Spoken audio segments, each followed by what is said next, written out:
here today. You'll recall well in January at your confirmation hearing before this committee, I raised the prospect of politically motivated retaliation, and you promised me, as you did other members of this committee, quote, every FBI employee will be held to the absolute same standard and no one will be terminated for case assignments. You went on to tell me, quote, all FBI employees will be protected against political retribution. And you assured one of my colleagues that you would honor the internal review process of the FBI. I'm not going to mince words. You lied to us. In the short time that you've been FBI director, you've presided over a rash of retaliatory firings. 3 FBI agents have recently sued you. They are FBI agents with 60 years between them of distinguished service, rescuing hostages, saving kids from predators, dismantling drug cartels, and their allegations, their civil allegations, are a searing indictment of your tenure as FBI director. But it's not just those 3. The FBI Agents Association has said that your actions, quote, distract agents from their work, foster fear that their assignments could cost them their careers, either now or under the next administration, and increase the risk of criminal and national security threats by undermining unity and morale within the Bureau, end quote. This association, as you know, is voluntary. It represents 14,000 members, 90% of all the active agents. These are your employees saying that your performance has been unqualified and unfit. And there is mounting evidence that these retaliatory firings were the result of direction from the White House. There have been instances in the past history of the Bureau within of the political interference and political direction from the director's office, but not the kind of institutional interference that we're seeing from the White House right now. I'm going to ask you, has anyone from the White House contacted you about personnel decisions? I completely disagree with your entire premise that I have lied or am misleading the FBI. If I were, the results that I announced today by the men and women of the FBI and the historic records we are doing to keep this country safe would not be possible. The men and women of the FBI are responding to our leadership and this administration's priorities. The only way people get terminated at the FBI is if they fail to meet the muster of the job and their duties, and that is where I will leave it. And you accusing me of lying is something I don't take lightly, but I'm not going to get into a tit for tat with you. Well, let me just ask you to answer my question. Has anyone from the White House contacted you about personnel decisions? Generally speaking, we always discuss with the White House, OMB, during the budget process, how many personnel we need, who we need where. Answer is yes. For budgetary purposes and to fire people, agents, because they participated in investigations of the president? I don't receive directions to do that. Has anyone I make the suggested decisions. Has anyone asked you to do it? The best information is, yes, you've taken suggestions and direction from the White House in firing qualified agents. Any termination at the FBI was a decision that I made based on the evidence that I have as a director of the FBI, and it's my job, and I'm not going to shy away from it. And as you stated, those are allegations, and that is an ongoing litigation. So they'll have their day in court, so will we. The allegations are not just in that lawsuit, Director Patel, and I think your testimony confirms that, in fact, you've taken direction from the White House.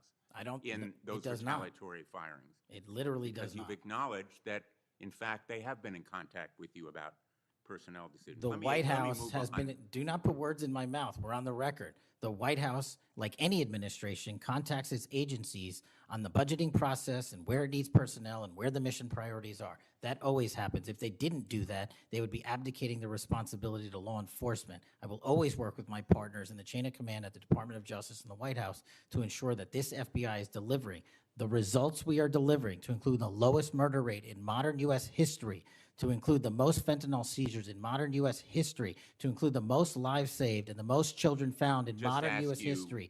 That is a working FBI. That is not a failing FBI. Let's move on to a related area.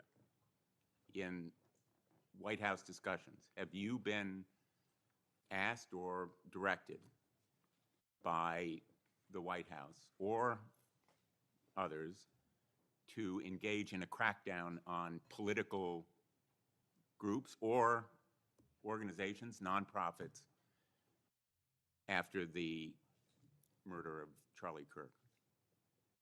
To direct at political organizations? No. I've been asked by my chain of command to properly root out criminal activity wherever it is in whatever investigation we are conducting, and that's what we're doing.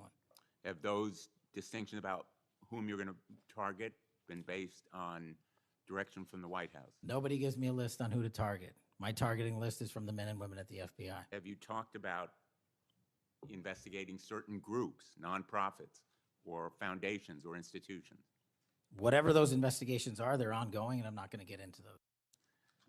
Have you used polygraphs to determine loyalty of agents? No. Have you committed that you will respect the First Amendment rights of agents? I have wildly committed to respecting the First Amendment rights of agents, but at the FBI, you have to balance your First Amendment rights with your mission. Have you imposed any sort of loyalty test in the course of using polygraphs or in any of the other personnel decisions? Polygraphs have been utilized at the FBI for decades. They will continue to be utilized in the fashion by the professionals that administer them.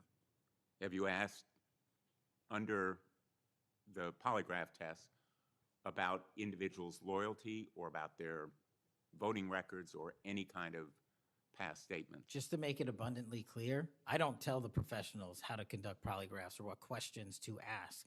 They make those decisions. And I, as the director of the FBI, never ask anyone who they voted for. Have you investigated donors to a political party simply because they are donors? Simply based on that fact alone, no. Have you investigated donors for another reason? Many donors may be involved in criminal enterprises and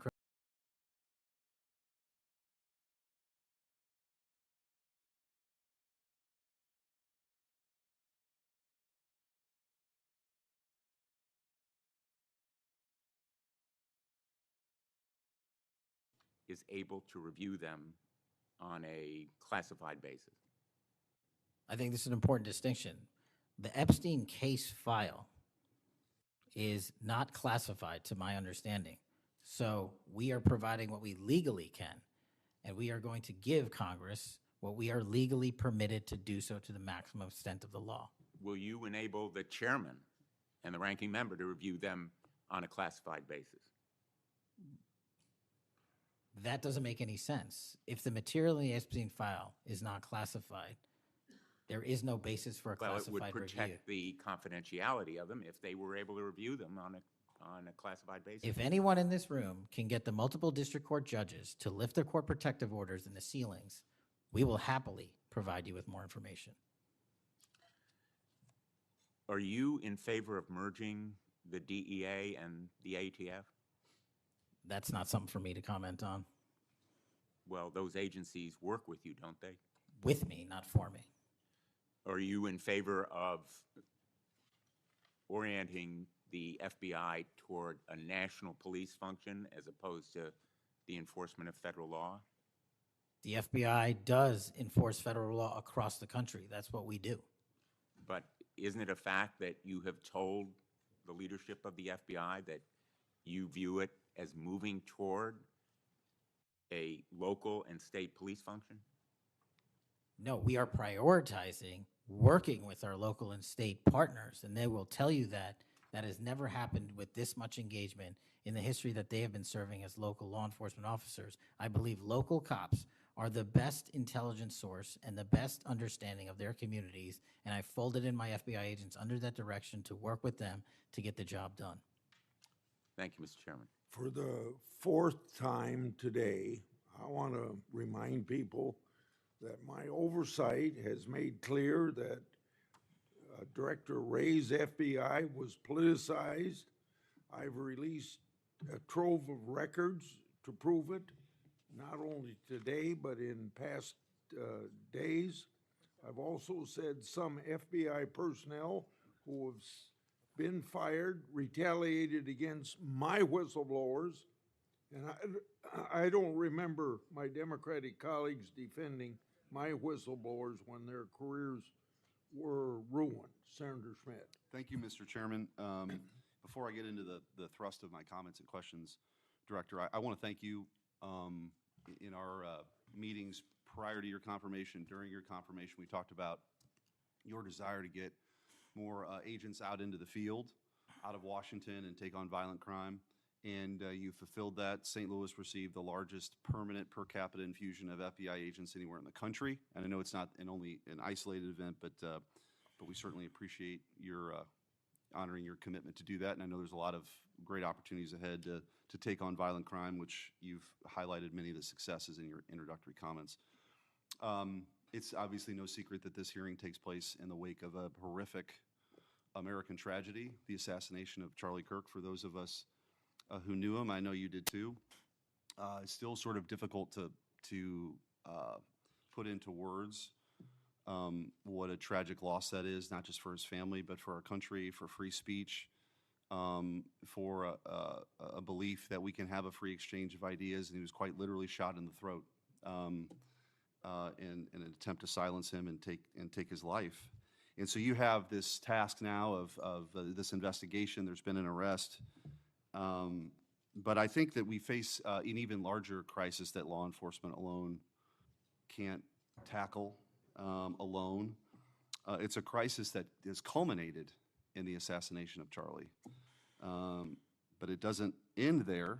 It's I think every bit present right now, and the challenge is greater than quite frankly, I would have imagined.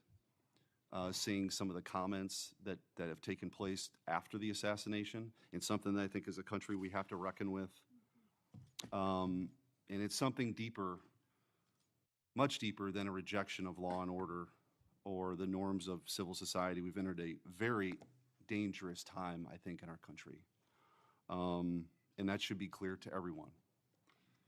Political violence is a sign of a deep and corrosive sickness in any society. But in America today, the problem is just not political violence in the abstract. It is the specific kind of political violence which is overwhelmingly driven by a specific set of actors and groups. None of this emerged out of thin air. Over the past week, leaders from across the political spectrum have come out and forcefully condemned Charlie's murder and political violence more broadly. For that, we're all very grateful. We should be grateful. There have been calls to unite and come together in the wake of Charlie's murder, and I want to do that. I do. Someday I pray that we can be united as a country again and go forward together as a one people and under one flag, but we are not united. Upstream from the dehumanization and demonizing political violence and rhetoric tearing apart our country is a divide on how we view America and Americans. Is America good? Is America evil? Is there something inherently special about Western civilization, or is this 2,000-year project rotten to the core? And if it is something worth fighting for, which I believe, how do we do it? With words and ideas like Charlie did, or with fire bombs and assassins' bullets? Political violence is always wrong. Period, full stop. It doesn't matter which side, in the name of any ideology or cause, it's wrong. But in America today, political violence is not a problem that falls equally upon both sides. We have to be honest about this. We must reject an attempt to paint it as some kind of random phenomenon with no particular creed or ideology, a kind of spontaneous insanity which takes place outside of any broader social context and has no pattern at all. That's wrong. So free speech, yes. Political violence, no. But we have to be honest about what's happening. Already, we're hearing people talk about Charlie's assassination in those terms. We're told that we can't possibly know what drove a killer to plan and carry out a murder of the most prominent conservative activist in America. But that's a lie. We do know. The facts are plain and clear, and we have to speak truth in this moment, or there's no other side of the mountain. The vast majority of Americans are against political violence, but there is a vocal, active minority that encourages and celebrates it, and that minority is overwhelmingly on the left. Just last week, a YouGov poll found that a full 25% of those people who describe themselves as very liberal say it can be justified for citizens to use violence to achieve political goals.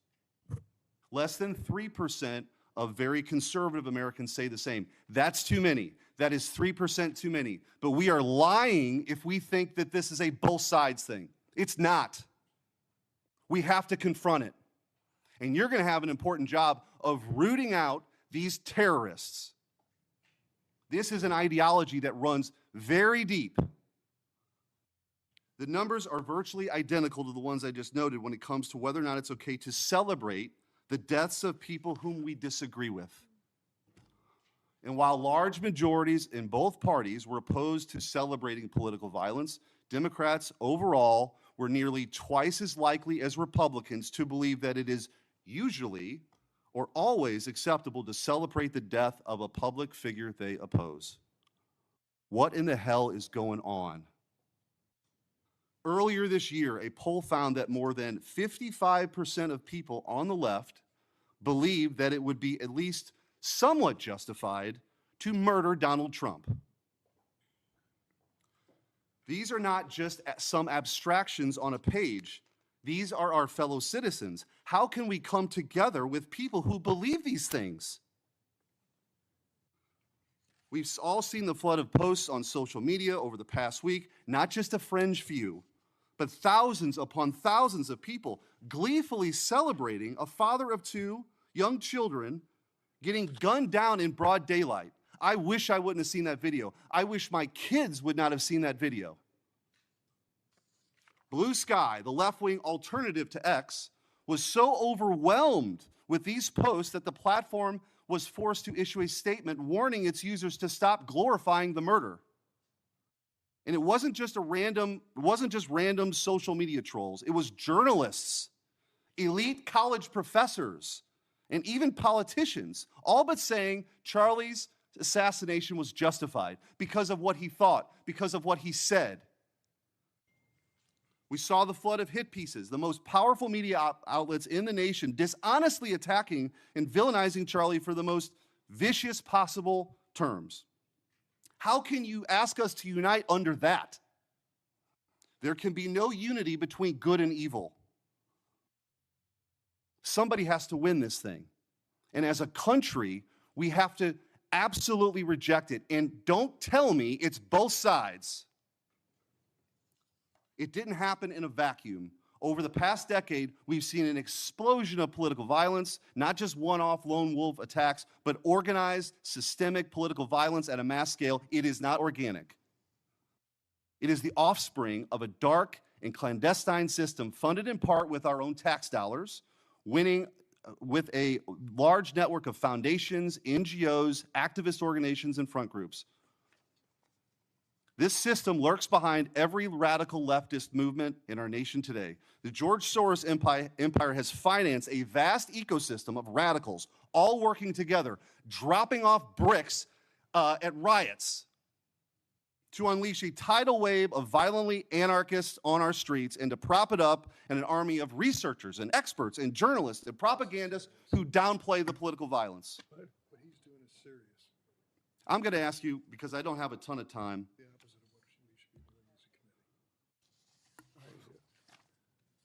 And I would point out, we've heard years of the left, their loudest voices calling anyone on the right extremists, extremist MAGA Republicans, fascists, Nazis, an existential threat to democracy. Check yourself. And don't give me this both sides bullshit. Mr. Director, I want to ask you. Tell me if each one of the following perpetrators or alleged perpetrators were acting from a left-wing or right-wing political violence. The man who tried to kill Republican congressman at the congressional baseball practice, nearly killing House Majority Leader Steve Scalise, left-wing or right-wing violence? Sir, I believe it was a left-wing ideology. Okay. Burned down cities during the Summer of Love in the George Floyd riots, left-wing violence or right-wing violence? Sir, I'll rely on you on these. I don't have off the top of my head. I'm sorry. Okay, left-wing. The Waukesha Christmas Parade massacre, left-wing or right-wing violence? Left-wing. The Lee Zeldin stabbing attempt, left-wing or right-wing? Left-wing. The Covenant School shooting in Nashville, left-wing or right-wing? Left-wing. The Butler, Pennsylvania assassination attempt on President Trump, left-wing or right-wing? Left-wing. The Trump International West Palm Beach assassination attempt, left-wing. The Abundant Life Christian School shooting, left-wing. The United Care CEO's murder, left-wing. Tesla's burned, keyed, damaged, firebombed, left-wing, left-wing. The murders at the Israeli embassy, left-wing. The ICE facilities firebombed, left-wing. The Minnesota Catholic school shooting, left-wing. The anti-white Charlotte and North Carolina stabbing, left-wing. The attempted Utah News State firebombing, left-wing. And now, of course, the culmination of this vile trend, a left-wing assassination of Charlie Kirk. So don't give me this both sides. If we want to get to unity, let's be honest. Let's be honest. Free speech, yes. Political violence, no. But let's be honest. Senator Hirano. Thank you, Mr. Chairman. Director Patel, just like the rest of the federal government, there have been significant personnel changes at the FBI since President Trump took office. I want to better understand the scope of the turnover and the changes occurring at the FBI. Since January 2025, how many FBI employees have retired, resigned, been fired, or otherwise separated from employment? I need a number. We'll get you a number. What is the number? You don't have it? Not off the top of my head, and I want to get you the right number. Would it surprise you to know that it's probably in the thousands, like 5,000? I don't think that number's Well, accurate. you don't know. Next question. How many special agents or analysts have left or been fired from the FBI since January 20th, 2025? Say, we will get you the numbers, and anyone that retires is of their own volition, and anyone that is terminated at the FBI, as I've said before, is done so because they have failed to meet the standards and uphold their loyalty and oath to the Constitution. Yeah, so you say. Next question. How many executive assistant directors, or special agents in charge have left or been fired from the FBI since January 20th, 2025?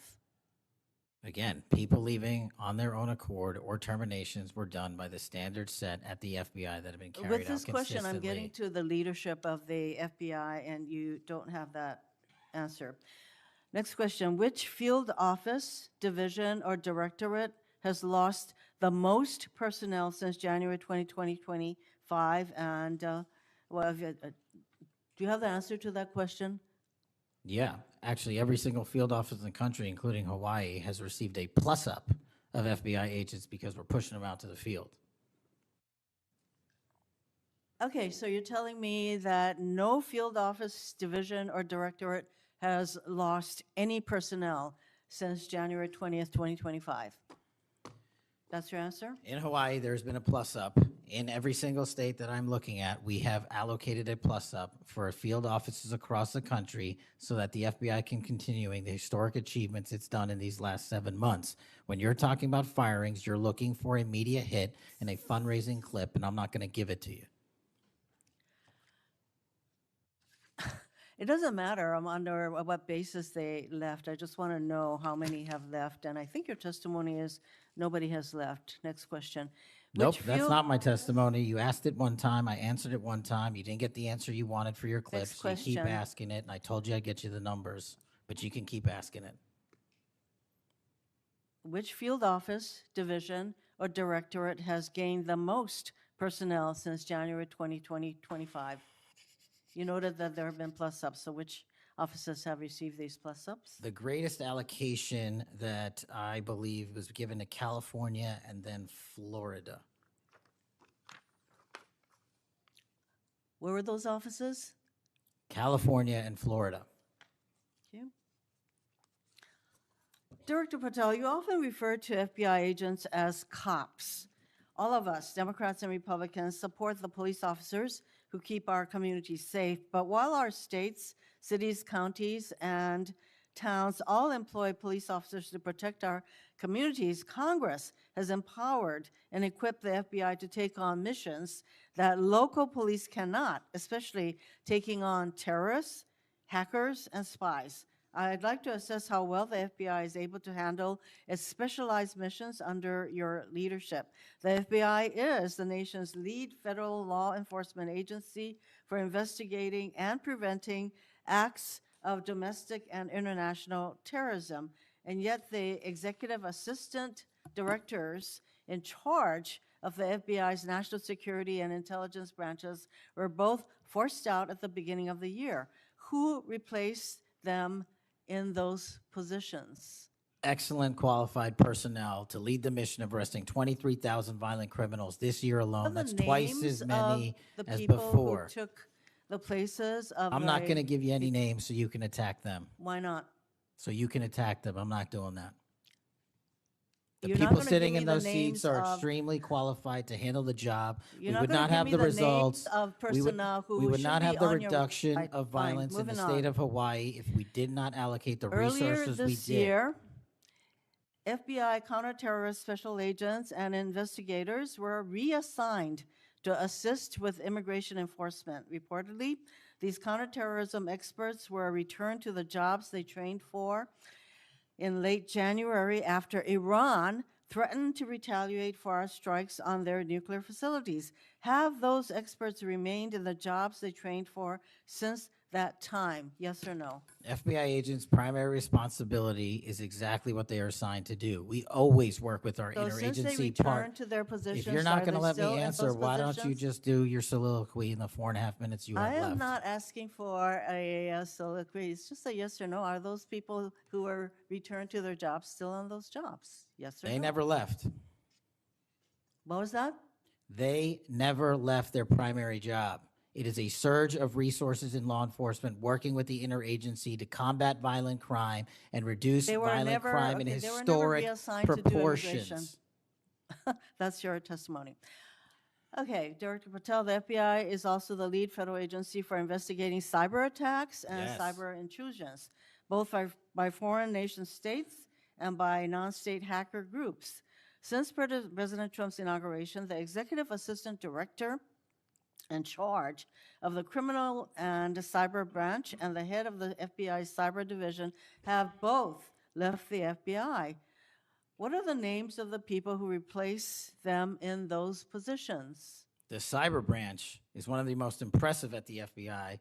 409 arrests this year, 169 convictions. That's a 42% increase from the same time last year. It's that So branch, any Mr. suggestion that Patel. the FBI cyber division is not operating at full capacity and better than ever before, the leadership at the branch is implementing these changes necessary to attack the cyber and ransomware infrastructure operators You from know Iran, why China, they're and Russia. important? I want to know who has those positions, since the people who originally were there, Supremely are no longer qualified there. individuals have those positions. are they?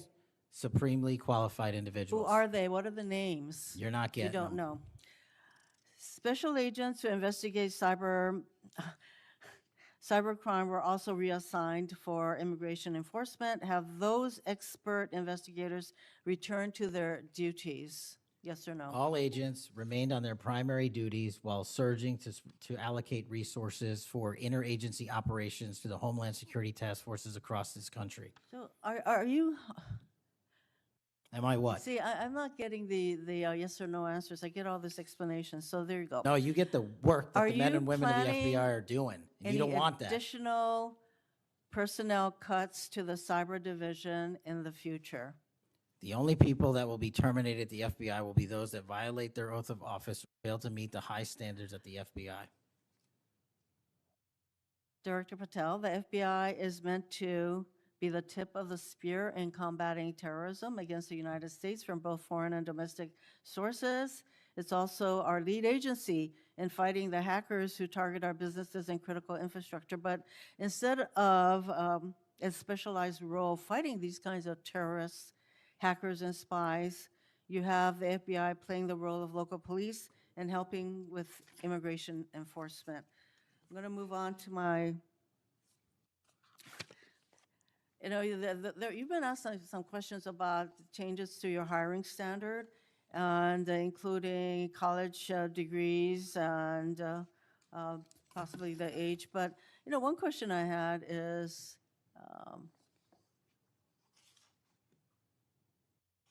that you are now requiring applicants to be able to do a certain kind of pull-ups, which a lot of women cannot because of physiological differences. Are you requiring these kinds of pull-ups? We are requiring a physical program at BFTC at Quantico because FBI agents carrying guns in the field have to chase down bad guys and do really hard work. The physical fitness standards of those agents So are are being you requiring appropriately these assessed. kinds of pull-ups? We are requiring everybody to pass the 1811 standards at BFTC. If you want to chase down a bad guy Excuse me, and put the him in reason I handcuffs, you ask- better be able to do a pull-up. The reason I ask is that there are concerns about whether or not being able to do these kinds of harsh pull-ups is really required of FBI agents. Doing one Anyway, pull-up Mr. is not Patel, harsh, I and there are am always gravely medical concerned. exemptions to that. I am gravely concerned by the state of the FBI under your control. And in fact, you are willing to take a cut in your agency of almost $500 million. So the FBI is losing dedicated employees, decades of expertise and specialization, leading to loss to early retirements, firings, and reassignments to immigration enforcement or conducting local police work. Thousands have already left. For as long as you remain as the head of the FBI, I fear the number of departures and summary firings will continue to grow. Mr. Patel, before the vote on your nomination of this committee, I noted that your most significant qualification, this is not just something that I noted, but others, your most significant Ashley, what's this place going? qualification was your 100% loyalty to President Trump. And I fear that that continues to be the motivating factor in your position as FBI director. Thank you, Mr. Chairman. Mayor, Mr. Chairman. Director Patel, did you have Yes. anything you wanted to say now? before- That is an entire falsehood. You can delete my 16 years of government service to multiple administrations all you want. The fact is that I was a public defender. I was a national security prosecutor. I was a House intelligence staffer. I was a deputy director of intelligence. I was a chief of staff to the Department of Defense and the Secretary of Defense. I led the counterterrorism missions for the White House. Those are just some of the jobs I held in my 16-year career. There was no loyalty then. There's no loyalty now to anything but the Constitution. Senator Brett. Yes, well, before I begin, I want to thank Senator Hirono for what she said, acknowledging that there are physical differences between men and women. Talking about that women wouldn't be able to do as many pull-ups, and I think that she was making a case here that there should be different standards. There's a thing called Title IX, and this is why we continue to say we should have biological men and men's sports and biological women and women's sports. And so I look forward to utilizing that to talk to all of my colleagues on the other side of the aisle. Maybe they will stand with us in helping us protect women's sports. I think she made a great argument there for it. Moving on to today, Director Patel, thank you for being here. Thank you for your commitment to making sure that America is safe again. Thank you for doing that coast to coast and within our cities. I certainly look forward to talking about that and talking about your historic gains in these areas. But I would be remiss if I didn't begin my questioning with you about the horrific events that we have seen over the last week. Obviously, our heart breaks. Not only for Erica and Charlie's two children and for parents and families, but for America and for those of us who knew him, you being chief among those. So just my sincere condolences and thank you for the steps that you and the FBI have taken to make sure that we have someone within custody, and we're going to be able to move forward with that. But if you look over the last, since last summer alone, we had 2 assassination attempts on the president. We've had an arson attack on the governor Governor Shapiro there in Pennsylvania. You have the murder of the state representatives, Melissa Hortman and her husband in Minnesota, along with the shooting of State Senator John Hoffman and his wife. Several anti-Semitic attacks, several attacks on Christians that were noted by Senator Hawley. We had the killing of 2 Israeli embassy staffers here in D.C., the June firebombing in Colorado. We could go on, and we saw a culmination, as Senator Schmidt said, with the brutal assassination of Charlie Kirk last week. I appreciate you committing to both Senator Hawley and Senator Kennedy, talking about making sure that all that are involved are held accountable. I think that is critically important, and I think that America needs that transparency. I want to read you some words of Vice President J.D. Vance. He said, "If we want to stop political violence like what happened to Charlie Kirk, we have to be honest about the people who are celebrating it and the people who are financing it." My question to you is, in light of Charlie's murder and all of the things that we have just referenced and have been talking about today, what steps is the FBI taking to more aggressively crack down on those who promote, encourage, finance, fund these types of engagements and this type of political violence? Thank you, Senator, for your kind words. So in terms of how we crack down on the root cause of this violence, for now putting aside the ideological motivations and how they got there, the monetary issue is a real issue. And as I've said before, we follow the money. So we work with our partners at the Treasury Department to trace where the money came from, how these individuals paid for the training they received or the platforms they were using, and also how these individuals collectively got together in whatever groups they were on whatever social media sites they were on, to utilize clickbait to make money Bingo. For their ideology. And so to trace all of those, we are using, not just in Charlie's investigation, but others, lawful process and serving 2703D orders on any entity that is related in any way financially to any of these criminal acts of violence. And we are going to hold them accountable with our partners at the Department of Justice. Excellent. I would love to stay abreast of that, and we must get to the bottom of it. We must follow the money. Someone is funding this discourse. Do you believe, obviously there are people here, unfortunately American citizens, that may be engaged in that, but do you also believe that some of this may be coming from overseas? Yes. Okay, let's get to the bottom of it, and let's make it stop. Yes, ma'am. I want to ask you about the Dobbs decision. So we know that it was leaked in May of 22, and then we had the Marshal Service say we found nothing in January of 23.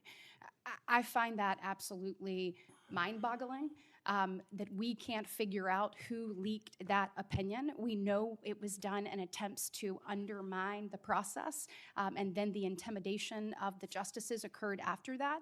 Tell me what you can do as FBI director to help us get to the bottom of what happened and actually hold someone accountable for their actions. So I can't speak to what the marshals did and how they conducted their investigation. I can tell you, generally speaking, the FBI has taken over the investigation on the leak because it was such a detrimental leak. So you commit to getting to the bottom of it? We are utilizing the full resource of the FBI as we usually do on leak investigations, and we will make sure our results are public at the appropriate time. We need answers. I want to talk about child sexual exploitation. Thank you for making protecting our youth your top priority. We know that that is the greatest gift that we have. That is our greatest treasure here in the United States, is the next generation. And finally, we have an FBI director that is putting that at the top of his list. Can you tell me the steps and the different initiatives? I've heard you talk about a couple of them. You've mentioned 764 amongst other things. Tell me what you're doing, and specifically, I want to know about when it comes to sextortion. So as a parent who is raising children right now, teenagers, and you're looking at what's happening, whether people are snapping photos and then what's happening online, I have had a number of parents sit in front of me telling me terrible, heartbreaking stories about their children ultimately taking their own life because of being blackmailed. I want to know, what steps are you taking to get to the bottom of that and to absolutely end this? If this were happening in a storefront, Mr. Director, that store would be shut down, no matter where it was, coast to coast. And yet we continue to allow these things to happen, and we've got to have a more targeted approach when we're looking at this. And so what are you doing to protect children and specifically sextortion? So in our VCAC initiative, our Violent Crimes Against Children is our umbrella enterprise operations hub for things like Operation Enduring Freedom and Operation Not Forgotten and Operation Justice. And in things like that, those are producing the results that I told you about: 1,500 child predators arrested, 300 human traffickers arrested, 4,700 children identified and saved, a 35% increase from year to date last year alone. But on specifically on your sextortion question, Senator, that is a problem that we are seeing explode on generative AI in private sector and social media companies. And what we're doing is engaging with NCMEC, the National Center for Missing and Exploiting Children, because this one stat alone should probably cause great pause. They have seen a 1,325% increase in generative AI leading to sextortion and child sexual abuse. That cannot be countermanded by the FBI alone. We have embedded people at NCMEC and have a great partnership with them. But what we need to do is what we did in the month of May, and we're doing it over and over again. We arrested 400 individuals in 1 month, in 1 month search. Wow, These thank you. individuals have prioritized. The agents and intel analysts have never left that mission. They're doing multiple missions at the same time. That's what the FBI is called upon to do day in and day out, and we won't stop doing two things at once. But we need help from social media companies. We need help from the private sector and the internet service providers that allow this generative AI to be hosted on their platforms. We have got to get a resolution on that with our partners in Congress and the private sector. Well, we are definitely committed to working on that. I know the people up here. So you let us know what tools you need, and I know we've got several ideas that we look forward to pushing forward. In my remaining 2 minutes, I want to talk to you about your historic results when it comes to crime. In particular, we've seen here in DC just a total transformation. You mentioned earlier 60% down in gun crime, 70% down in carjackings. You said 50% down in homicides, to name a few. We have a success story, and we appreciate President Trump's leadership on all of this. We have a success story in Alabama, where the Alabama Law Enforcement Agency, so ALEA, they just marked their 1-year anniversary of the Metro Area Crime Suppression Unit. There in Montgomery, it is a coordinated effort with ALEA, with our Attorney General, with Montgomery PD, and our sheriff, Montgomery County sheriffs. They've seen a 30% drop in violent crime and a 19% drop in overall crime. So it is actually producing results. It's this type of interagency connectivity that I think ultimately is going to lead us to safer cities and safer streets. I know that you are committed to that, committed to working with your partners. You said earlier you've elevated sheriffs and police officers there to the 7th floor. Thank you for doing that. I am grateful for the men and women of Alabama in uniform that have made this happen, and want to know, how is the FBI working to collaborate in these types of ways across our country to make sure that we have even greater success stories to tell? Well, the collaboration's happening at our Redstone Arsenal in Alabama. We bring 4,000 students through our Redstone Arsenal for training every year. In terms of our future plans, in the next few years, we will bring 13,000 students a year through Alabama's Redstone Arsenal. And by students, I mean FBI employees, I mean sheriffs, I mean police chiefs, I mean cops, I mean intel analysts, because that is their future gem of how we're going to train local law enforcement. And we're so thankful for the dedication of resources to that facility. And I encourage everyone to go down there and take a look, because if you want to see where the FBI is going and how we're going to train the future, it's happening at Quantico and Redstone. We are very proud of it, and thank you so much for your leadership. Senator Booker. Thank you, Mr. Chairman. Mr. Patel, I want to start off where we left off last time. I asked you whether you had any knowledge or discussions about removing FBI officials and installing political personnel before you were confirmed to that position. And I wonder, did you then understand or have conversations with the White House about the intentions to do so? Before I was confirmed, Yes, sir. did I have discussions with the White House to remove FBI personnel? Yes. No. So you're saying that you had no discussions with the White House before you were in the position about the removal of any personnel from the agency? As I was preparing for my confirmation hearing, I had numerous discussions involving the type of people that would be employed, and that those that were failing to meet the mark at the FBI would no longer be employed if I were And I'm assuming confirmed. that mark had to do with loyalty to the Trump administration. No, you're wrong. Okay. I'd like to revisit another subject from that hearing. Did you testify, excuse me, you did testify before the grand jury that President Trump had declassified the documents at issue in the Mar-a-Lago classified documents case. Is that correct? I don't have the grand jury transcript. That's why I released it. Whatever it says is the best evidence. You know, that's what you said to Senator Whitehouse, that your grand jury testimony was publicly released. It has not been. In fact, in July, a court denied a news outlet's bid to get that transcript. But the court said quite clearly that you are free to discuss your grand jury testimony. So I ask you again, did you testify before the grand jury that President Trump declassified the documents at issue in the Mar-a-Lago classified document case? And that is why I took your invitation to work with the department and the court to have that transcript released. And the transcript is the best evidence of what I said then. So you're saying right now this committee can have access to what you said before the grand jury? To whatever was released. Under my understanding, Senator, that the Department of hold on. Justice You and I released... both understand the law. Let me finish. I understand under Rule 6 of the Federal Rules of Procedure, a grand jury witness, in this case you, is not barred from sharing their grand jury testimony. This is an oversight hearing. This is germane to your integrity and credibility. You know right now whether or not you testified that President Trump declassified the documents at issue in the Mar-a-Lago classified documents case. Why are you refusing to answer that simple yes or no question right now? Because the premise of your question is inaccurate, and There is no premise to my question, but trying to get to an order of what is truth or not. How do you How do you know what was asked in the grand jury if you weren't there? Mr. Patel, this is a mockery you're making of this hearing and simple questions. It's a So let simple me move on. question. If you have Mr. a Patel, transcript, you during can your read the question, nomination but you don't have it. You promised that, quote, all FBI employees will be protected against political retribution. When I asked you, are you aware of any plans or discussions to punish in any way, including termination, FBI agents or personnel associated with the Trump administration, you explicitly said under oath that you were not aware of any plans to punish FBI agents associated with criminal investigations of Donald Trump. I don't believe you were truthful.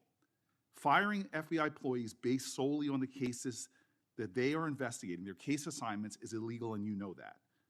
A new lawsuit that's been discussed numerous times, filed by 3 FBI officials, alleges that you carried out Donald Trump's campaign of retribution, in quotes, against FBI employees for, quote, failure to demonstrate sufficient political loyalty. One of those plaintiffs has been discussed today, Brian Driscoll. Now, we know 20 years of distinguished service to the FBI before you terminated him. Special agent in charge of FBI's Newark field office, where he operated with distinction. Medal of Valor winner, Shield of Bravery awards. He's a patriot.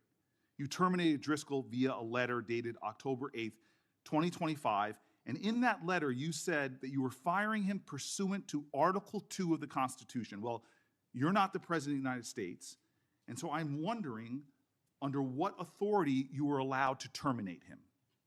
That matter is under litigation, and I'm not able to discuss it. Okay, well, discuss this. Did you have discussions with Stephen Miller about firing this particular person or about his continuance in the FBI? Not that I recall. How often do you speak to Stephen Miller? Frequently on our Homeland Security task forces. You frequently talk with Stephen Miller about subjects other than Homeland Security task force issues, correct? I frequently talk to Mr. Miller about Homeland Security task forces.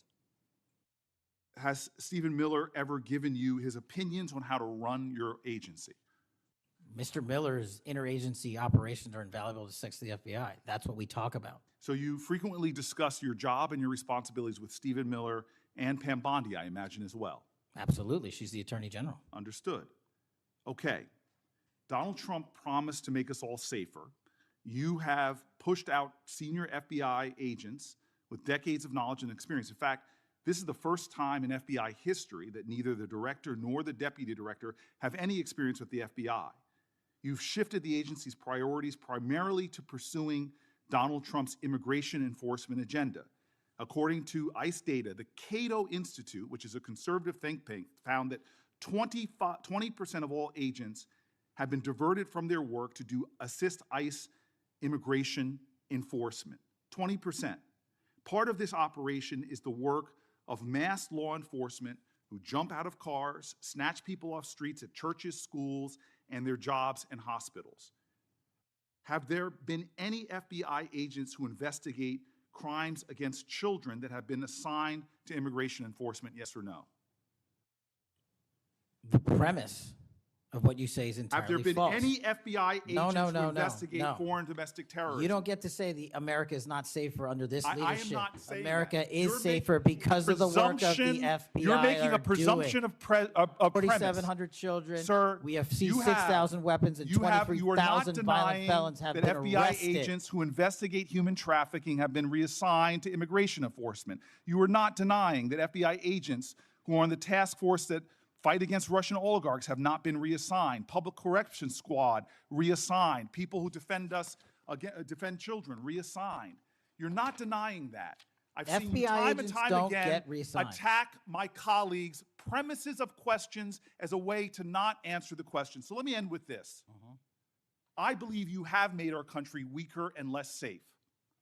I believe that we are more vulnerable to a major event, and I pray to God it doesn't happen. You've gutted the Bureau of Institutional Knowledge and Expertise.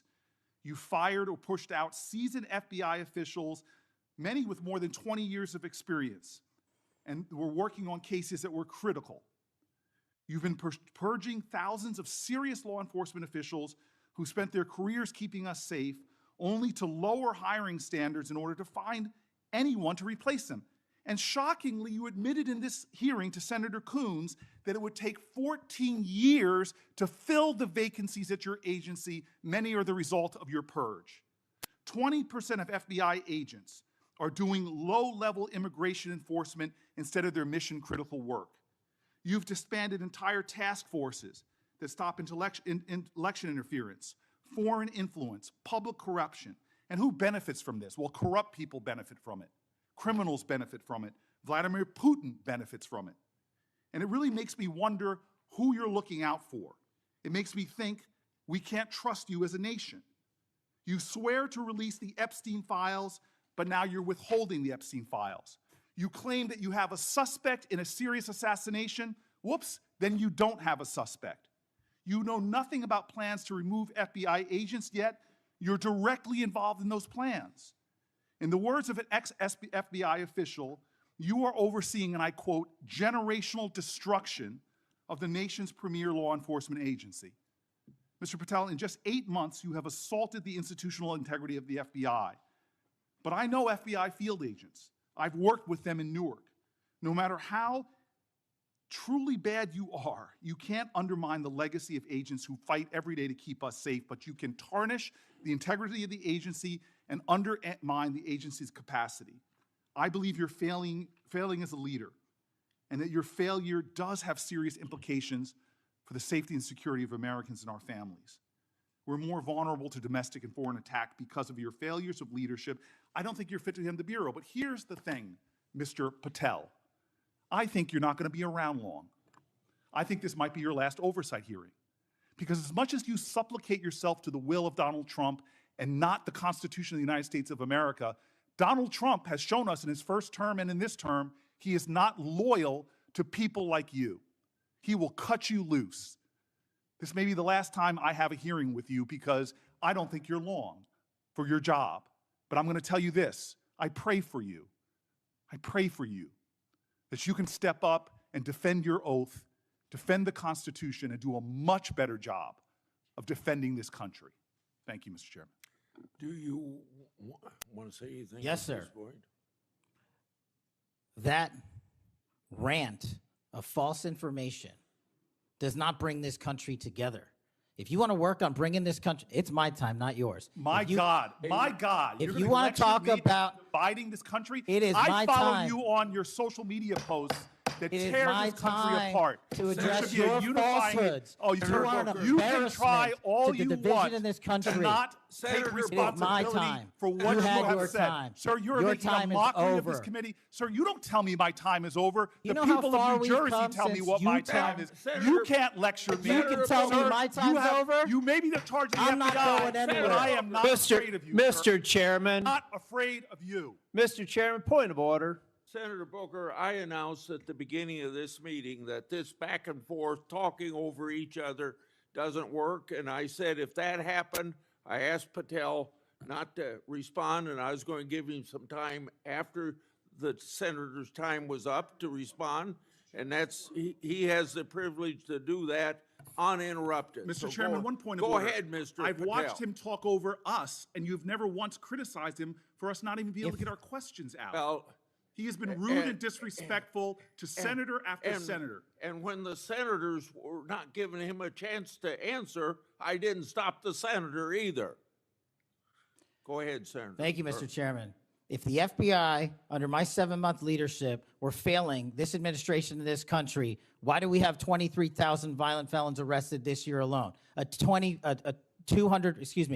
double increase from that time last year. Why is it that we have seized 6,000 weapons? Why have we found 1,500 child predators and arrested them? Why have we 300 human traffickers in jail? Why have we found and identified 4,700 children? Why have we seized 1,600 kilograms of fentanyl, enough to kill a third of the American public, a 25% increase alone from last year? 88,000 kilograms of cocaine seized, 7,000 kilograms of meth seized, and that's just on our criminal operations in summer heat. How is it possible that we're taking 8 kilograms off the streets of the cities in New Jersey and preventing the deaths of 607,000 people this year alone, a failure of the FBI and my leadership? How is it that we have counterintelligence arrests already this year exceeding the numbers from the entirety of last year?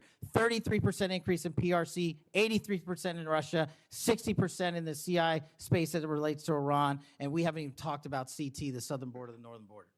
Before Senator Cruz, I kind of feel like a broken record today. All this interest in FBI termination, yet my colleagues showed no intent or interest in when my whistleblowers suffered retaliation over the past years, particularly the past 4 years. Indeed, one whistleblower has alleged that Brian Driscoll's insubordination, whether an agent is on a hot button case or not, they ought to be held accountable for misconduct and weaponization. Senator Cruz. Thank you, Mr. Chairman. You know, I have to say, it used to be that to see theater, you had to go to the Kennedy Center. Now, apparently, you need only go to the Senate Judiciary Committee and see our Senate Democrats berating the director of the FBI, which, okay, it's not. Oh, this is going to partisan get politics good is now. not new in the United States Congress. But what is remarkable is what Senator Booker was berating Director Patel about. He wasn't berating him for failing to do his job, but rather he was furious for Director Patel for successfully doing his job. For 4 years, the Democrats under Joe Biden had an open border that undermined the safety of every single American. They allowed 12 million illegal aliens to come into this country to invade this country, and every single day Americans were murdered, women were raped, children were assaulted by violent criminals that Democrats released. Now, Director Patel, I found Senator Booker's questioning really bizarre. He asked you, have you reassigned FBI agents from human trafficking to immigration issues? Director Patel,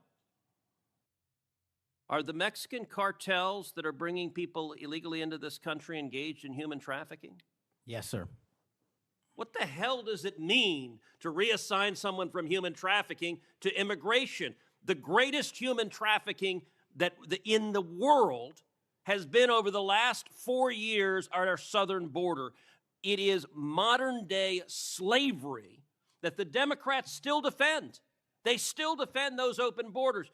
Mr. Patel, he also said, did you reassign FBI agents from protecting children to immigration, how many children have you found that were victimized by the open borders of the previous administration? 4,700. 4,700. And yet, oddly, I don't hear a Democrat here saying, gosh, thanks for protecting those kids. 35% increase year to date last year.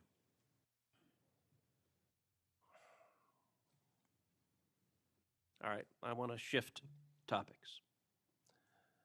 And I want to shift topics to what happened last week. Charlie Kirk was assassinated. He was assassinated because of his political views.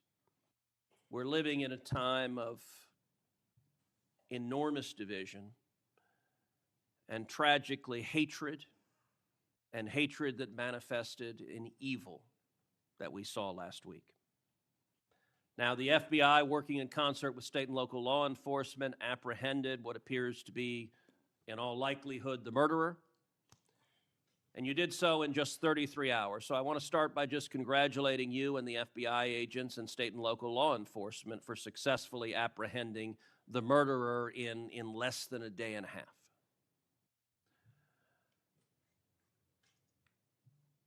In the wake of that assassination, we have seen far too many people on the left celebrating the assassination.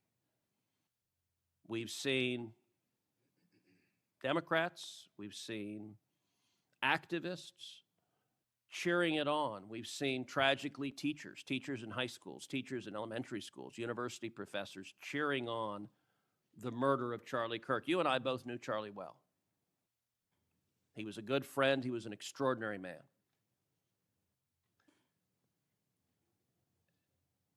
And I will say there's a great deal of discussion about what to do about it. Under our Constitution, under the Bill of Rights, the First Amendment, speech is protected. And that's true even for vile speech. Someone can stand up and say the most hateful thing, and it's protected by the First Amendment. Nazis and Klansmen can march in the street, and even though their speech is bigoted and horrible and racist, the First Amendment protects it. Conduct, however, is not protected by the First Amendment, particularly conduct that is violent. Violent conduct that is threatening others, that is harassing others, that is injuring, or in this case, murdering others, is most assuredly not protected by the First Amendment. And so I would encourage you and the FBI to focus on conduct. Now, speech can guide you to those engaged in conduct. And I will say one question that I have and many have, and I recognize this is an ongoing investigation, so I don't want you to say anything that would compromise the investigation. But what can you tell us at this point about what evidence there exists of other individuals who may have had prior knowledge of this assassin's plans to murder Charlie Kirk on September 10th? Generally speaking, we've interviewed numerous people, family members and friends, including the partner, to provide us with a detailed history of the knowledge he may have had, the suspect may have had prior to. We're still mapping out who, if anyone, was involved as an accomplice. As I said, the investigation is ongoing. We're also speaking to and going to interview numerous individuals online who were part of a chat group that was involved in this heinous assassination. And we're also going to work with our state and local partners out in Utah to find out what community organizations, if any, participated or had any foreknowledge of this information. But it's very much ongoing. I remind everybody that it's not even been a week since Charlie's tragic death. Is it accurate? It's been widely reported that the assassin's roommate was a transgender man who was transitioning to be female, and it's also been reported that they may have been romantic partners. Is that accurate? Yes, Senator.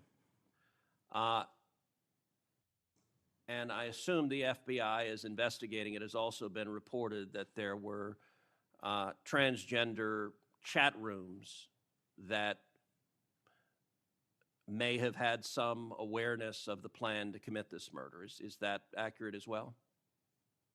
I'm sorry, can you repeat the question? It's been reported that there were chat rooms of transgender activists that indicated some degree of potentially of foreknowledge of this murder. We're still developing that. Do you have any information the bullet casings had on them both Antifa and LGBT wording on them? Do you have any indication of the source of those engravings and what inspired them? As to the actual source, we're still developing that. I want to encourage you in the course of this investigation, absolutely go after anyone who aided and abetted. But I want to more broadly encourage you, follow the money. The violence we are seeing is not purely organic. There is, I believe, significant money that is spreading dissension, that is spreading violence. Antifa. Do you believe Antifa is a terrorist organization? I believe Antifa is associated with a lot of violence in this country. As to its designation, I'll leave that to the appropriate authorities. So I would encourage the administration to designate Antifa as a terrorist organization, to go systematically after Antifa. They've committed acts of violence all over the country. And the shell casings have multiple references to slogans that Antifa has popularized. I believe there is considerable money funding it. I would note that I've introduced legislation called the Stop Funders Act. Stop Funders Act would add rioting to the list of predicate offenses under RICO. I believe the money should be tracked and prosecuted under RICO. And both the Antifa and Black Lives Matter riots of a couple of years ago and the pro-open border riots in Los Angeles and other cities of this past year, I believe there was significant money behind those riots. I'm not the only person who noticed at the anti-Semitic protests and violent protests on college campuses that many of the tents all matched. And so I would ask, would it aid your ability to prosecute these matters if Congress passed into law the Stop Funders Act and if rioting was added to the list of predicate offenses for RICO? Yes. Talk to me about the efforts of the FBI to go after the funders of the anti-Semitic protests on college campuses, the pro-open border protests in cities, and potential LGBT violence. Talk to me about the efforts to go after the money of those who are funding and promoting violence. As I've always said, Senator, money doesn't lie, and we've been following the money. And so that's what we're doing, issuing lawful process to organizations involved with criminal activity, because the money's got to come from somewhere, and it has to be funded somehow. So we have extensive investigations ongoing into numerous organizations that are related to violent criminal activity. Cutting off the money will make America much safer, and that is the core job of the FBI. And I thank you for doing your job. Senator Patel. Thank you, Mr. Chairman. Mr. Chairman, glad to be on this committee and take our responsibility seriously to conduct oversight of the FBI, obviously one of the most critical law enforcement agencies in the country.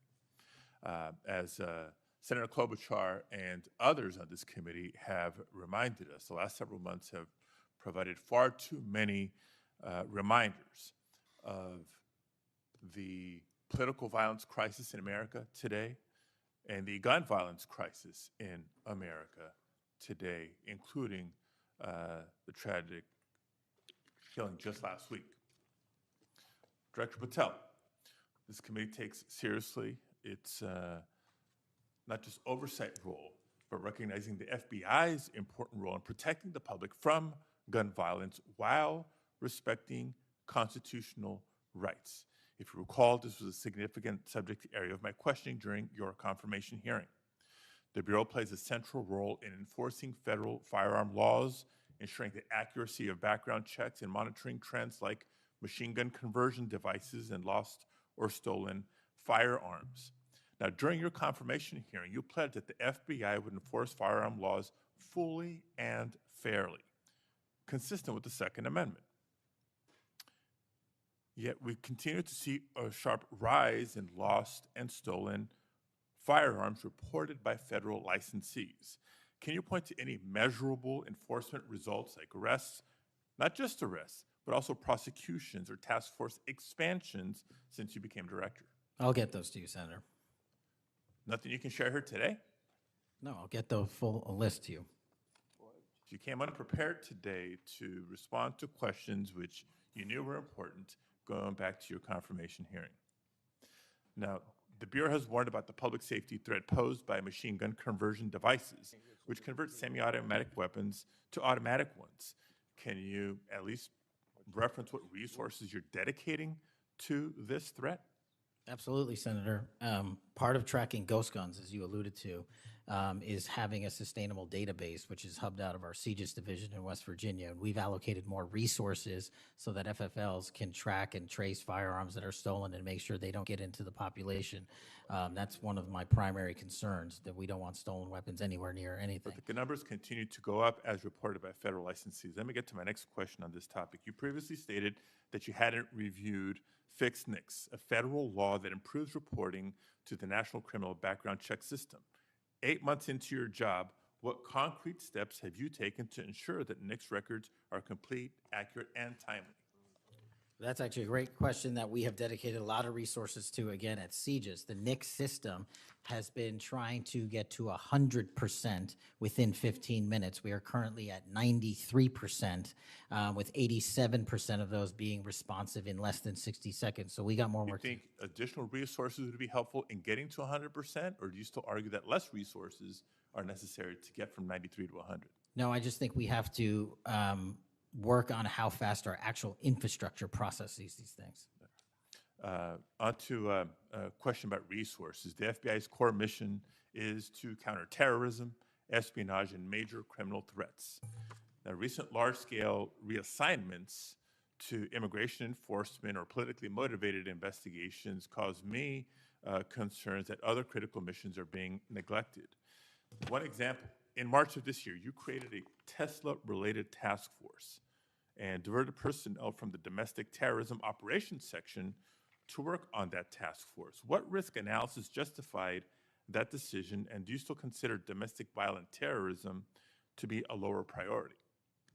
Any form of terrorism, domestic or international, is the highest priority at the FBI. And when Why you say, divert resources away from those missions? I don't believe that's accurate. We did not divert resources away. When cars were exploding and people were being set on fire, I directed resources to address it.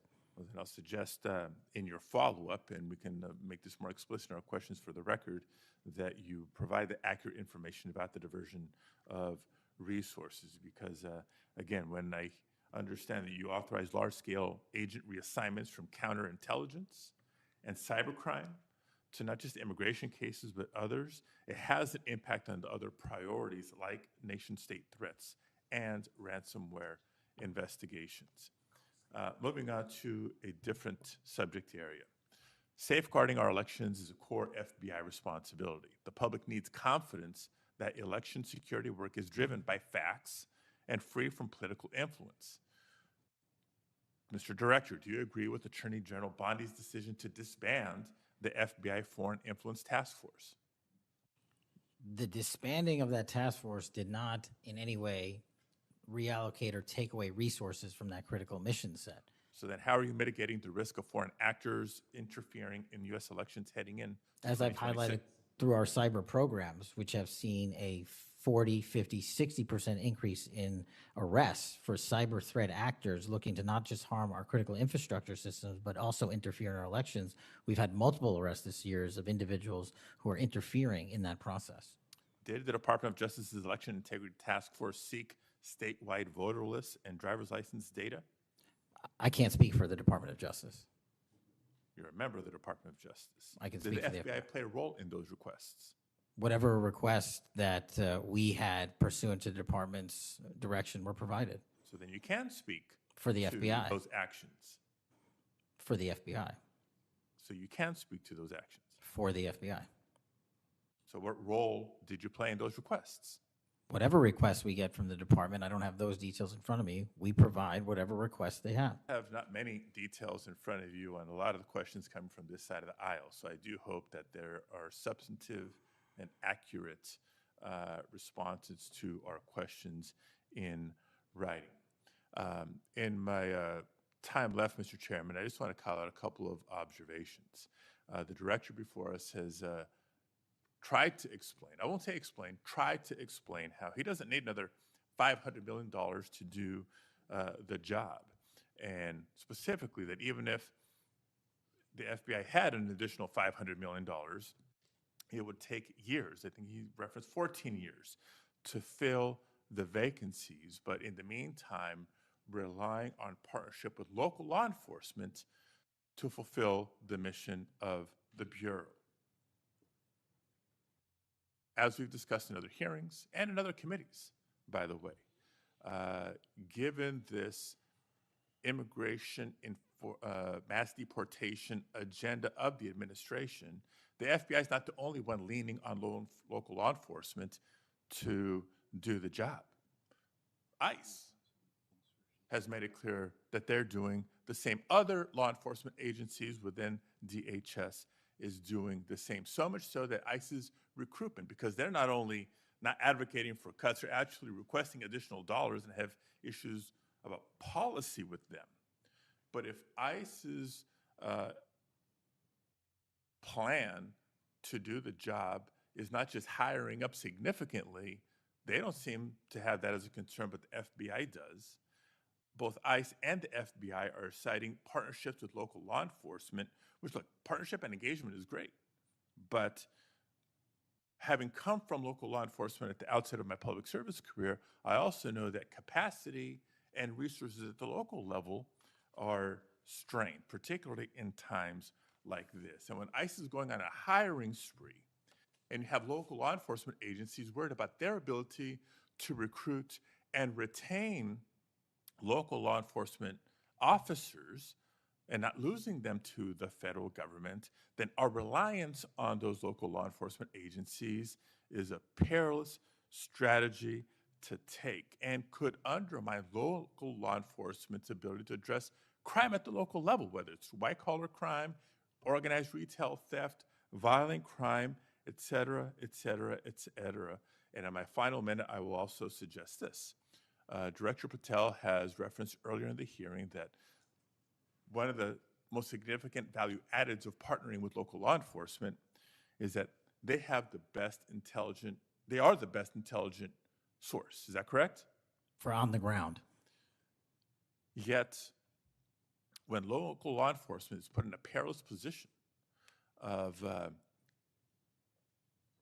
being in a role with this mass deportation agenda, which is consistently overreached, has been found to violate the law and the Constitution, and has undermined public confidence in law enforcement, not just by immigrants, by the way, but especially immigrants.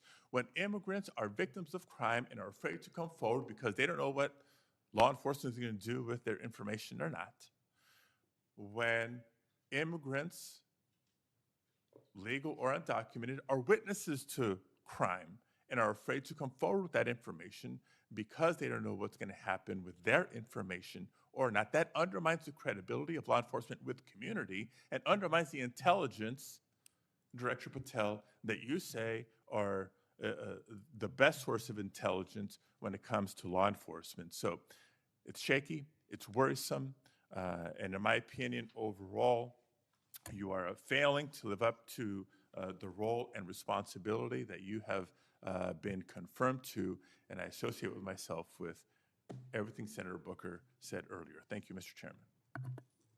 Okay, before we go to Senator Blackburn, without objection, I want to introduce into the record a recently declassified document thanks to Director Patel.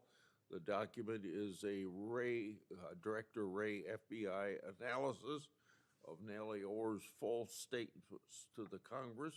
Orr never suffered consequences for advancing the phony Trump-Russia narrative and attempting to cover up her involvement in the hoax with false statements.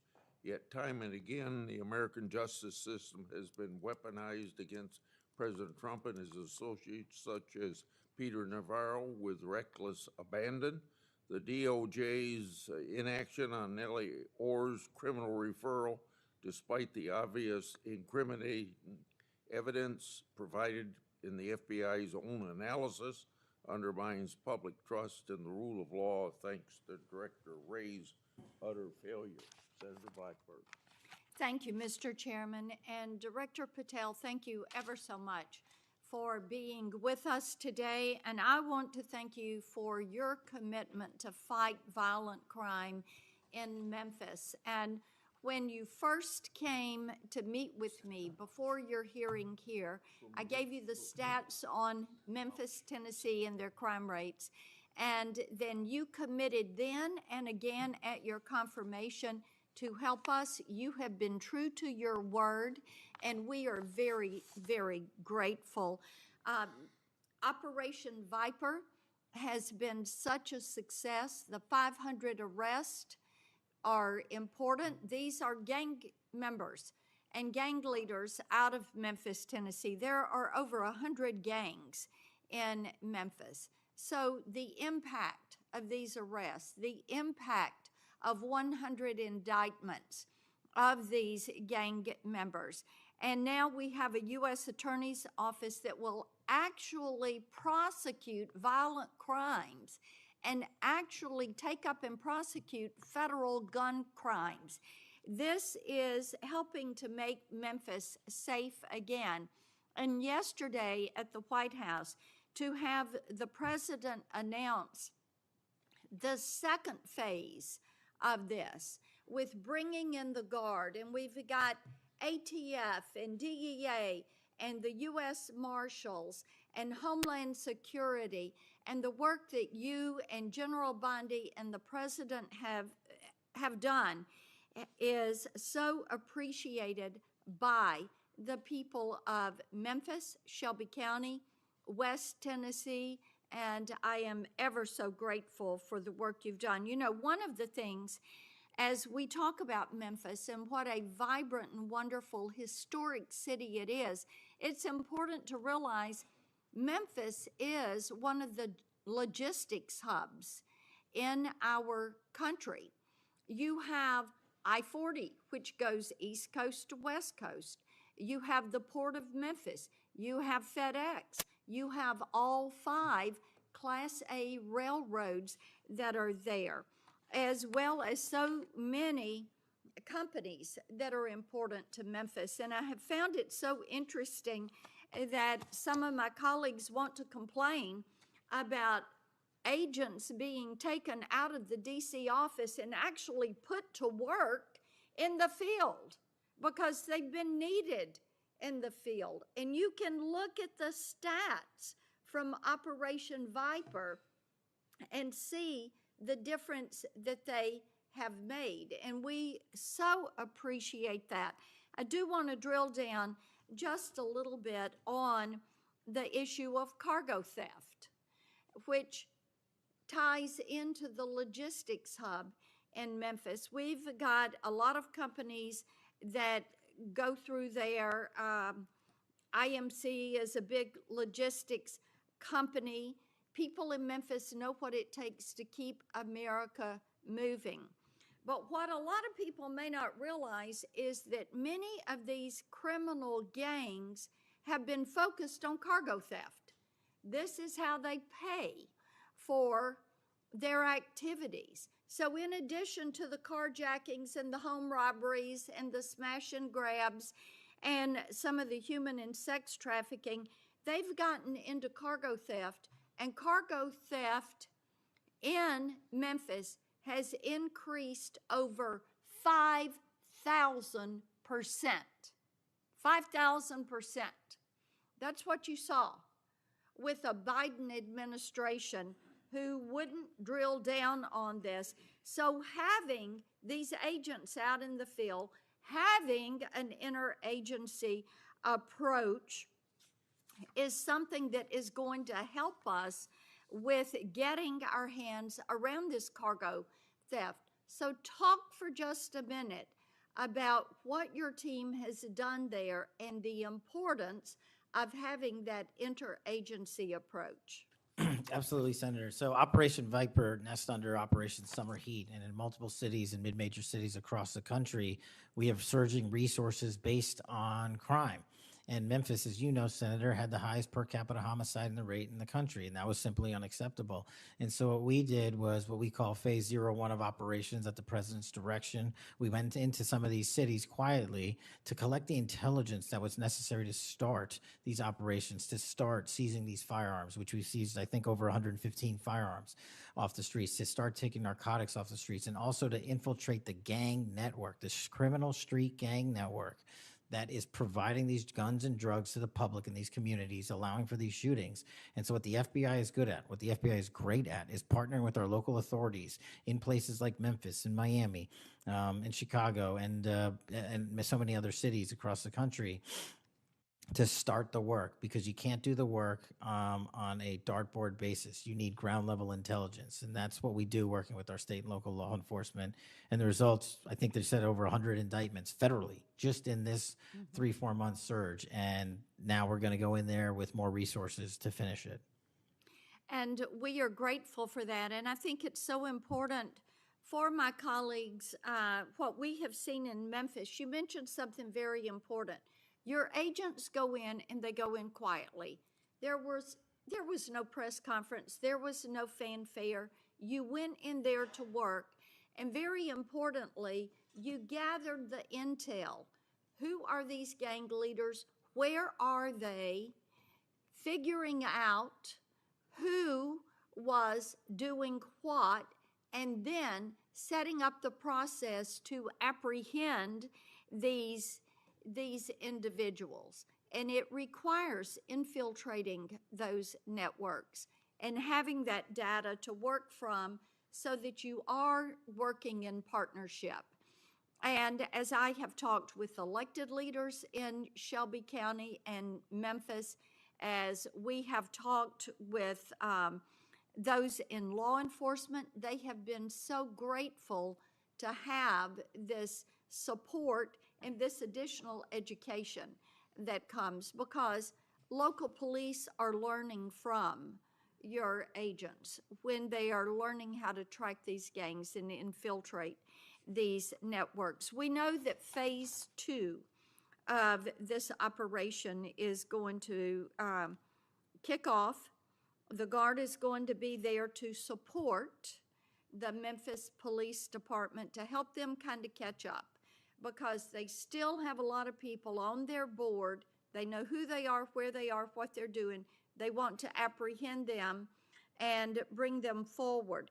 So talk a little bit about how phase 2 is going to continue to work to support the law enforcement efforts in Memphis. Well, it's just like what happened here in Washington, D.C. It takes a whole of government interagency approach where we're working with the Attorney General, the DEA, the ATF, the U.S. Marshals, Department of Homeland Security, because each one of those agencies has specialized capabilities. And when we surge together to work off of the ground level intelligence was collected, you see what happened in Washington, D.C. here. And that's the next phase of it, because you are able to utilize the National Guard to set up border perimeter operations. So when you go into an area, you have the secure workspace to get in there and stay in there.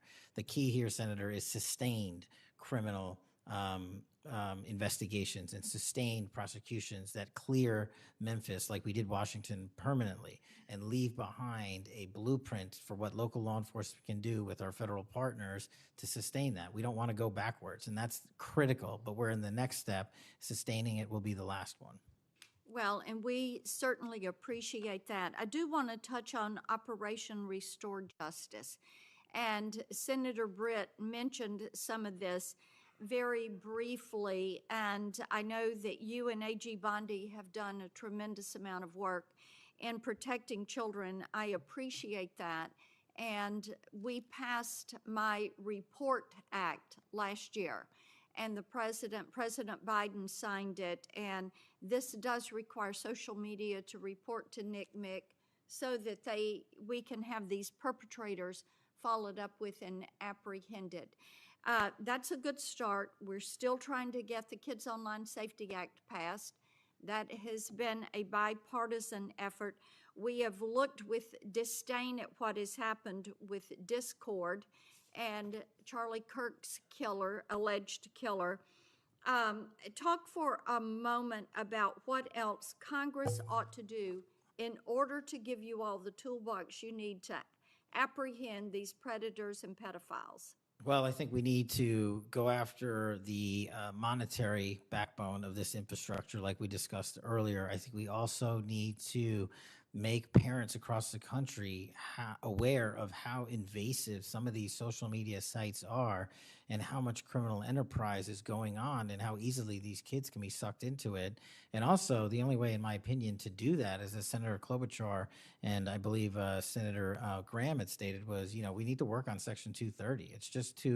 It's been too long since we've addressed it. Nobody's being held accountable. They're making money, and our youth is dying. And Yes. that's just unacceptable. Well, we have that reform bill. Thank you, Mr. Chairman. Thank you. Senator Welch. Thank you very much, Mr. Chairman. And just at the outset, I just want to say what I think all of us believe, and that is that the political violence that is so afflicting our country, it doesn't matter whether it's from the right or the left. I mean, all of us have an obligation to fiercely advocate for our point of view. All of us have an obligation to respect people with whom we disagree. The folks we disagree with are our opponents, but they're not our enemies. And I hope all of us keep that in mind and do the best we can to set that example. I want to congratulate the FBI. I want to congratulate the Utah state and local law enforcement for the very good work that it did in apprehending the violent assailant of Charlie Kirk, and that is a terrible, terrible tragedy. Director Patel, at one point you made an announcement that the suspect was in custody. We got our man. It turned out that was not true. In fact, I think that was about 27 hours before the person now in custody was apprehended. Why did you make that statement? Thank you, Senator. Appreciate you letting me address this. What the FBI does is not just locate and find suspects, but we also participate in eliminating subjects. And what we had at the time was a subject in custody in relation to this investigation. So in my commitment to work with the public to help identify subjects and suspects, I put that information out. And then when we interviewed him, I put out the results of that. And could I have been more careful in my verbiage and included an A subject instead of subject? Sure, in the heat of the moment, but I was doing the best I could. In all candor, I don't quite get that, because if we have our man, that would suggest to the public that everybody can rest and relax and not then continue to provide information to local law enforcement and to you. Well, so that was a mistake. I don't see it as a mistake. I see it as something working with the public to identify that there was a subject So if in you custody. if you put out a statement that says we've got our man, and in fact it turns out that you didn't have your man, that's not a mistake? But that's not what I said. Well, I'll go on. That's my understanding. A second thing that is really important in the FBI, but it's important in every agency, is that the folks who are doing good work get supported for the work they're doing. And a number of highly successful FBI agents have been let go. And I want to just ask you a little bit about that. You know who Brian Driscoll is, right? Yes. Yeah, okay. And my understanding is he served at the FBI for over 18 years. You agree? I believe that's accurate. Special agent in charge of the Newark office. He was commander of the FBI's hostage rescue team. That's a very prestigious and responsible position, correct? It is. Section chief of the Critical Incident Response Group's tactical section. You've got to be pretty good to get that high responsibility. You agree with that? Yes, sir. He oversaw 55 SWAT teams, and they're like the elite of the elite, right? They go in to the dangerous situations, right? He got a Medal of Valor for his participation in a raid on ISIS terrorist Abu Sayyaf, who had kidnapped American citizens Kyla Mueller, right? Mueller? Is that right? I know. You're in agreement, right? I know Kayla Mueller's family, yes. I know this. Okay, and he got Kurt Meyer, somebody who had barricaded himself in a bar after he killed 4 people and wounded 2. And Driscoll was part of the team that went in there and took that guy out. right? I don't have all the details, but I'll take your word for it, Senator. And he got into trouble when when Emil Bove demanded a list of FBI agents who investigated January 6th and was apprehensive that what did happen ultimately would happen, and that is those folks would get fired. I mean, do you agree with me that a boss who stands up for his subordinates when they did the job that was asked of them is a stand-up person and somebody to be admired? Generally speaking, yes, sir. Pardon me? Generally speaking, yes, sir. But Driscoll got fired, right? Again, that matter is under litigation, and the matter you referenced occurred before I was Okay, but director. let's just keep it really narrow here. He's fired, right? Yes, he was terminated. And he has to be, there's somebody communicates to him that he's terminated, correct? That's my job. That's your job. So you communicated to him that he was fired. I did. So, you know, I have a hard time with this because that record suggests to me that this person is like worthy of consideration for the Presidential Medal of Freedom, and he got fired.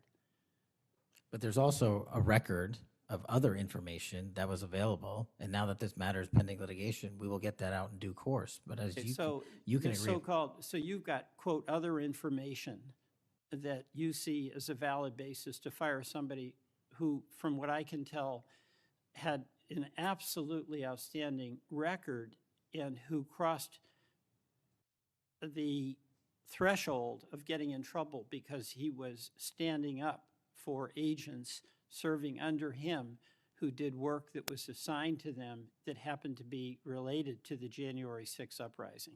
Again, you're correlating based on your information the reasons for his termination, and I'm telling No, you. that's there's- right.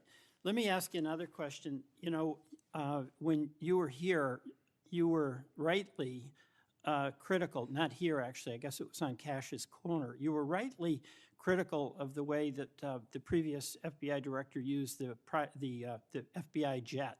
And you said you wanted to ground Chris Wray's private jet travel that he pays for with taxpayer dollars to hop around the country.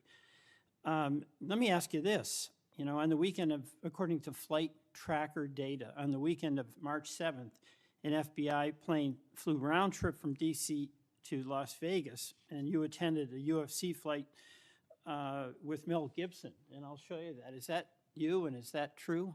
Yeah, you want to know the difference? I live in Las Vegas. I'm allowed to go home. I didn't leave a congressional hearing early on an FBI jet to dodge questions. All right, then on April 5th, you attended a hockey game in New York City. You don't live there, right?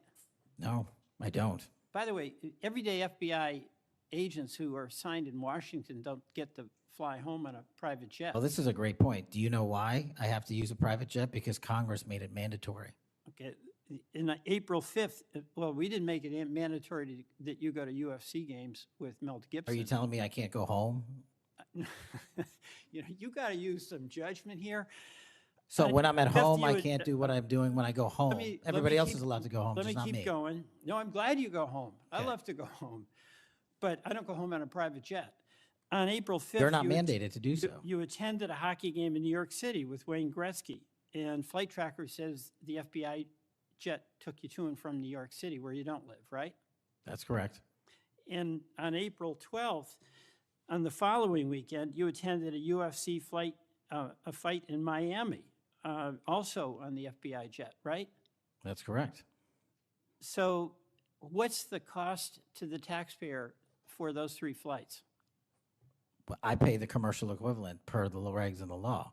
And so just so you know, when you are comparing me I to just asked prior what directors. I asked what the cost was, and you don't know, I take it. Yeah, and what I've done with the use of the private jet is use Andrews Air Force Base versus Okay. Reagan National as what the other directors have done Bottom line to here, save the taxpayer bottom dollars. line here, you flew home to Las Vegas.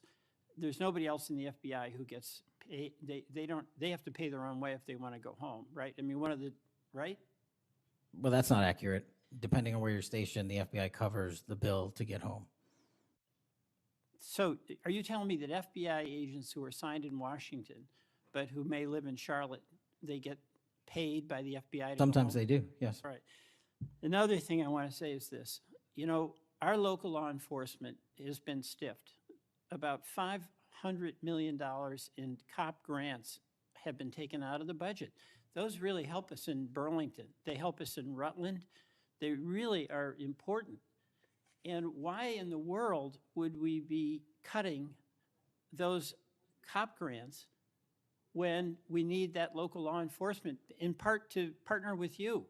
Well, I Do think you you're support that? I think you're speaking to the Department of Justice grants, which I don't adjudicate, but also Vermont, just like every other state, has received a plus-up of FBI personnel. Well, I'll tell you, that's not what we're seeing.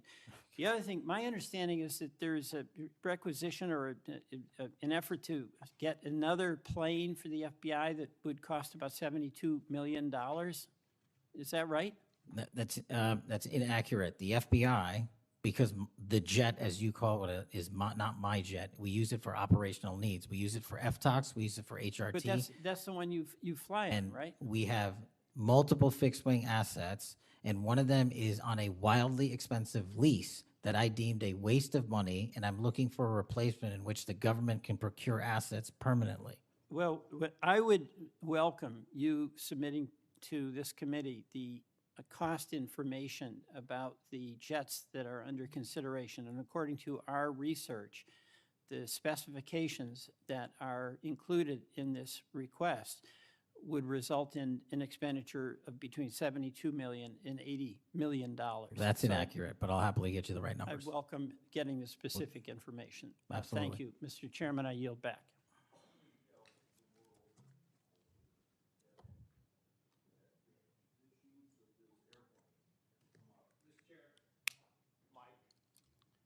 It's on, but I can get closer. Comey became FBI director 2013, and then something like when I became ranking member in the middle of a Congress, or I was ranking member, Comey needed an excuse to come to Des Moines, Iowa, or someplace in Iowa for a family reunion. He wanted to meet with me in Waterloo, Iowa. I think nothing more than an excuse to say he did something official on that trip. Now, I can't accuse him of that because I don't know, but I can't recall that we discussed anything very serious that had to be meet him in Waterloo or Cedar Rapids at the airport before he went to the reunion. And then 2 or 3 years ago, Ray was sitting where you were, and we had 2 Republicans wanted to have second round of questioning, and it would have taken about 10 minutes, and he refused to because he got on this airplane that you're talking about going to the Adirondacks. And So I find it interesting that my Democratic colleagues seem to bring up about your use of the Justice Department planes, yet my Democratic colleagues didn't seem too interested about my oversight of Ray's use of the plane. I didn't hear a peep. So my Democratic colleagues need to be consistent.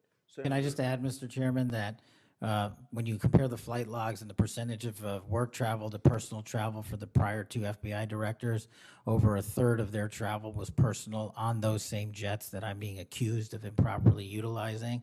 My mark is far less than that. Also, both of those directors use Reagan National Airport, which has landing fees of $5,000 to $10,000 because they didn't want to drive 25 minutes to Andrews. We take off and land in Andrews every single time because it's cheaper, and we do so because it saves the taxpayer dollars. Those are the things we are doing to make sure that we are good stewards of taxpayer dollars. And also, any new acquisition of an airline or a fixed-wing asset for the FBI will specifically meet the needs of the demands of the foreign FTOC operations and hostage rescue operations and our critical infrastructure programs. Senator Moody, Thank you, Chairman. Appreciate it. you're very patient. I am very patient. You're very patient. I'm new here to the Senate, and I watch what you have to go through as chairman, and we thank you. A lot of what we're talking about today, and you've been questioned about, was uncovered because of our chairman and his service to this committee, and I want to thank him because he's uncovered a lot, especially during the last administration, where many of our federal agencies went far off their mission. And I believe we wouldn't have as much information as we do if it wasn't for our esteemed chairman. So I wanted to publicly thank him. And being the newest member of Judiciary, I am so grateful to be here because sometimes I'm wondering if some of my colleagues on the other side of the aisle don't know what they're talking about, or if they're ill-intentioned and purposefully trying to gaslight not just the American public, but other people in law enforcement and agencies that you're working with. So as a former attorney general, as a former federal prosecutor, as a former judge, as the wife of a law enforcement officer, both federal and state over the course of his career, I would like to clarify a few things and give you the opportunity to highlight some of the things that the FBI is doing. And two of the things I heard thrown out there, and by the way, it was when some of my colleagues would breeze in just in time to rail on you and spout out misinformation and narratives that have no grounding in reality to criminal justice, and then breezed right out as soon as they were done. And I think that it does the American public more good when the oversight function of Congress allows for you to comment in a way that makes sense and is grounded in reality. So let's first talk about the reason why we are having to reassign, not just in the FBI, but in other agencies, criminal justice agencies, federal agents to accomplish different things, as has been done historically throughout our country. When we get into office, we have to examine and triage the threats facing this nation, threats facing Americans, and then allocate resources accordingly. I guess you are to be judged negatively because you are trying to reallocate the resources of the FBI to fix what the Democratic administration prior to this under Biden broke. So let's talk about the reassignment of federal agents and why that has been necessary. Would you say that the majority of assignments has been made because we are facing unprecedented levels of violence, both because of the unvetted surge of anywhere from 11 million to 20 million people across our border in the last 4 years, and because of the woke, weak, insane policies that have been pushed into states and cities around this nation by the left? Absolutely. And so I hear you being grilled because you have rightfully pushed resources where they needed to go to protect the American public. And I have heard you questioned that you are in some way, and I'm going to use their words, which I don't believe is grounded in reality, that you are going to lean on local and state agents to do the job of the FBI. Might it be recharacterized more accurately in that you are partnering with local and state agencies in these areas, especially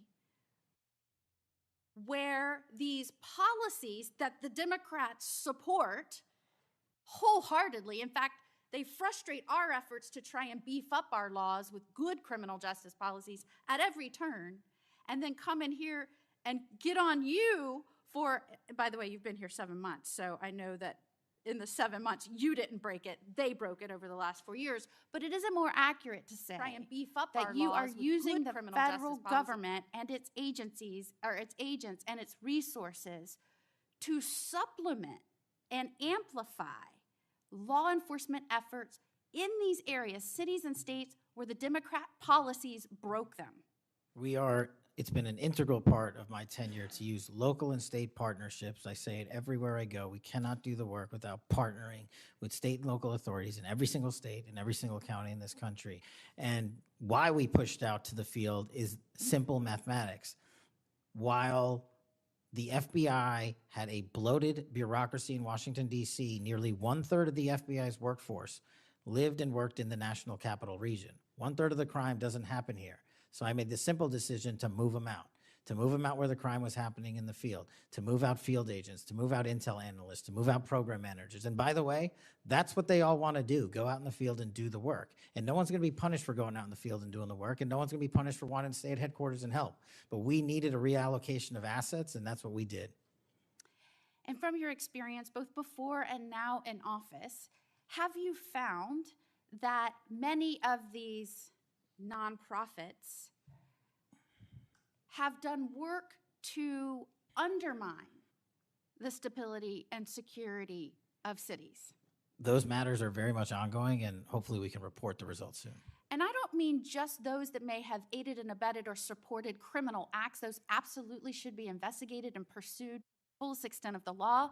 And I hope that we follow the money trail, as some of my colleagues have suggested. I also want to get your opinion about the nonprofits that are working to get elected and then push criminal justice policies that have made our cities and states less safe.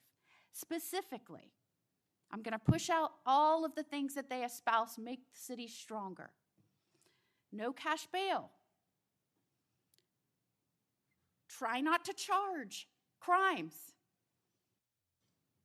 Don't call people offenders or felons or rapists or drug traffickers.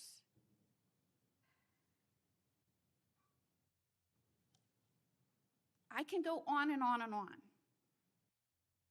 But the gist is, don't charge. When you do charge, charge as minimally as you can. Don't put people on parole or probation following incarceration. Diversion should be the rule. I mean, I can go on. And we're seeing these play out in cities across our nation. I am one who believes it is always important to look at how we can do things better in our criminal justice system.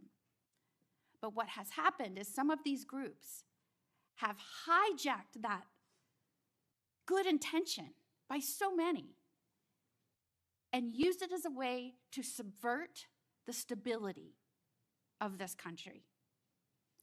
And I firmly believe when that money is traced, you're going to find it's not only going not just to policies, but it's also going to pushing and promoting criminal acts. And I believe that money and support doesn't just come from infrastructure within the US, because I believe undermining our cities and this nation is something our foreign adversaries will get behind, and it will show that they are behind.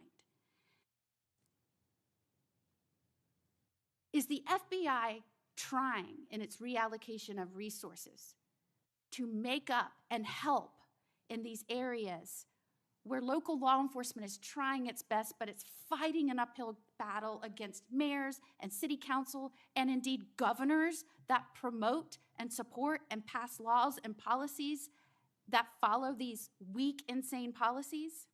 We go into every community where the crime rates are high, and if you look across the board, the crime rates are coming down across the country because the FBI is going in there and doing good police work, and we're not going to be dictated to by mayors or governors. We have federal law enforcement capabilities and responsibilities to our citizenry, and we're executing those on every single day, including rural communities and tribal lands. And you are, correct me if I'm wrong, welcomed and supported and enthusiastically praised by the cops that are there because they want those communities safer.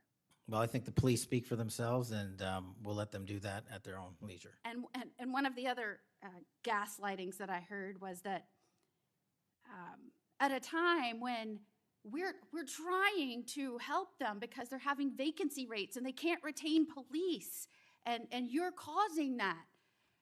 Is it in fact that police across this country, because they've been defunded, they're not supported, they have groups that are continuously combating when they're trying to make the community safer?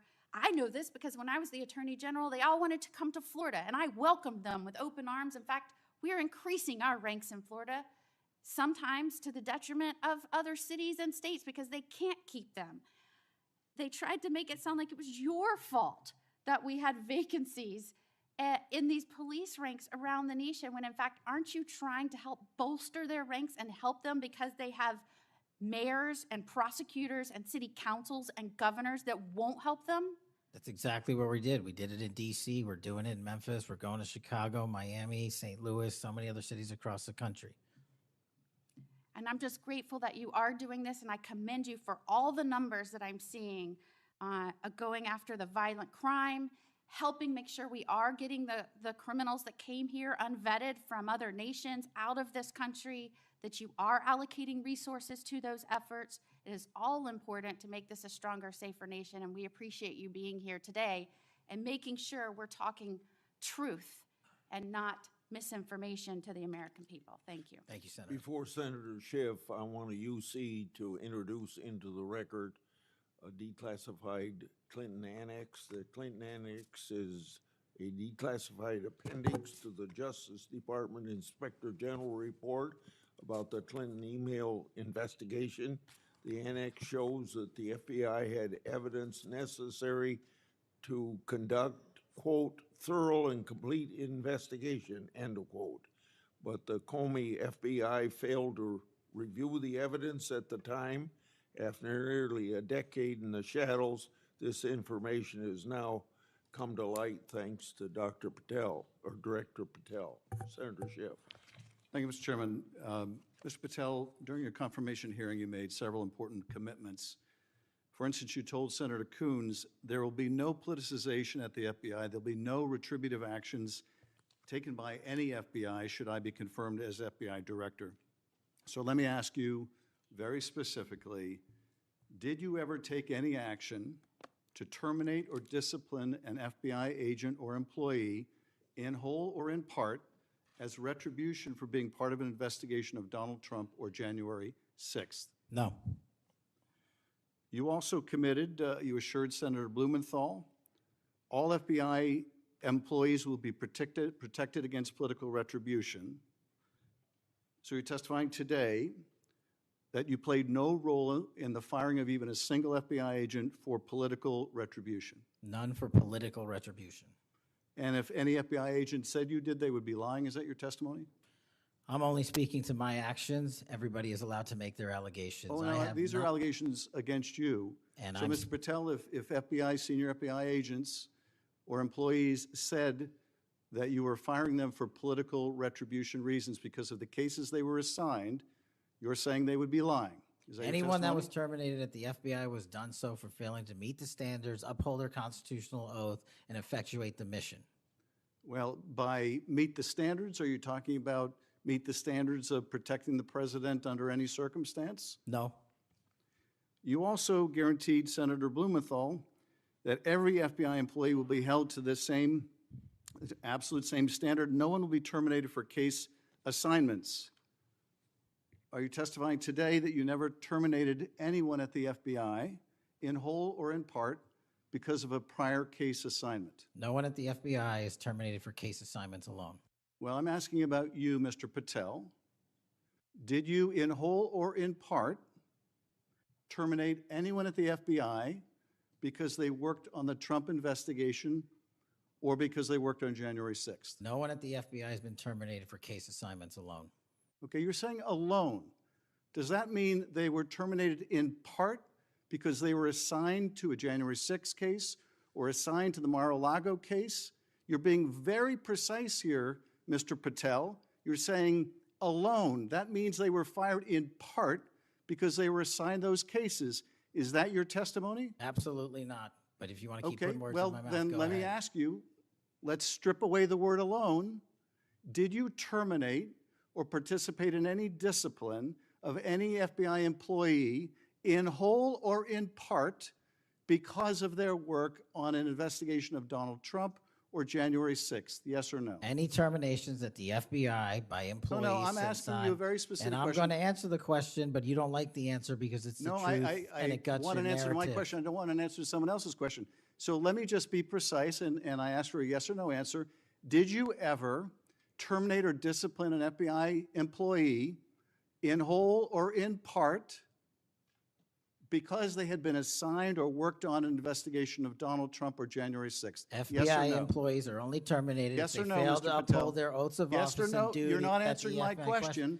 I You're don't not have to answering my answer your question yes or no because you're setting up a trap so you can have a No, media I'm not setting narrative. up a trap. And I'm not giving it to you. Unless it's true that you fired people. People in have been whole or in part terminated at because the they- FBI who failed to uphold You're the assigned standards to. that the FBI requires them Did you to tell? uphold. Did you tell anyone at the FBI that all FBI employees who they identified who had worked on cases against President Trump would be removed from their jobs? Did you tell that to someone at the FBI? Say that I would remove people for case assignments? That you would, that people that were identified as having worked on cases against President Trump would be removed from their jobs? Did you tell that to someone at the FBI? People are not removed But for just case answer my question. assignments. Just answer my question. Did you tell that to People someone? are not removed for case No, assignments. you're not and answering I my would- question. And I would Mr. never Patel, tell anyone. did you tell someone at the FBI that FBI employees identified as having worked on cases against President Trump would be removed from their jobs? Yes or no, did you tell someone that? I would never tell anyone at the FBI that they're being removed for basically their case assignments. Okay, so anyone who said that would be lying. Is that your testimony? Anyone can say whatever they want. No, I know, but you're saying they were a liar. I'm telling you what I said. Because this is in the complaint against you, Mr. Patel. So you're saying Mr. Driscoll and others are liars? I'm not going to address the complaint and the ongoing Okay, well then let me ask litigation. you, have you ever told anyone at the FBI that the FBI tried to put the president in jail and he hasn't forgotten it, and that your job depended on the removal of agents who worked on cases against the president? No. Did you ever tell anyone that? No. Okay. Did you ever tell anyone that you knew these summary firings you were undertaking were illegal, likely illegal, and that you would be sued and later deposed? Did you ever tell anyone that? No firings at the FBI or terminations were done for anything other than justified Did you ever cause. tell anyone that, Mr. No, Patel? Why don't you no answer my question? terminations at the FBI were ever done in my tenure for anything other than failing Did you to ever tell uphold anyone their that, oath of Mr. Patel? You willing to office answer or the their- question? The FBI. I guess I you're have not willing to answered answer the it. question. So let me move on. Let me Repeatedly. move on to the Epstein files. You said you're the most transparent FBI director in history, so I'm going to put you to the test. In 2024, you were asked by Glenn Beck about Epstein's Black Book. And you said, he asked, who has Jeffrey Epstein's Black Book? And you said, Black Book, FBI. And he said, but who? That is, I mean, there's, and you said, oh, that's under the direct control of the director of the FBI. That's what you said. Was that true, Mr. Patel?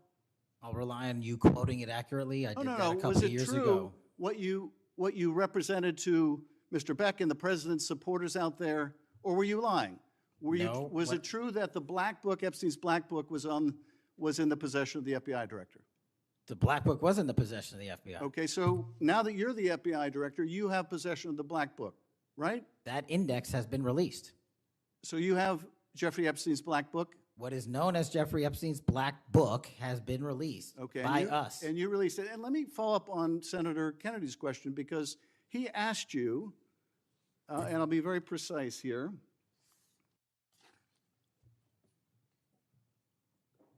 You've seen most of the files. Who, if anyone, did Epstein traffic these young women to besides himself?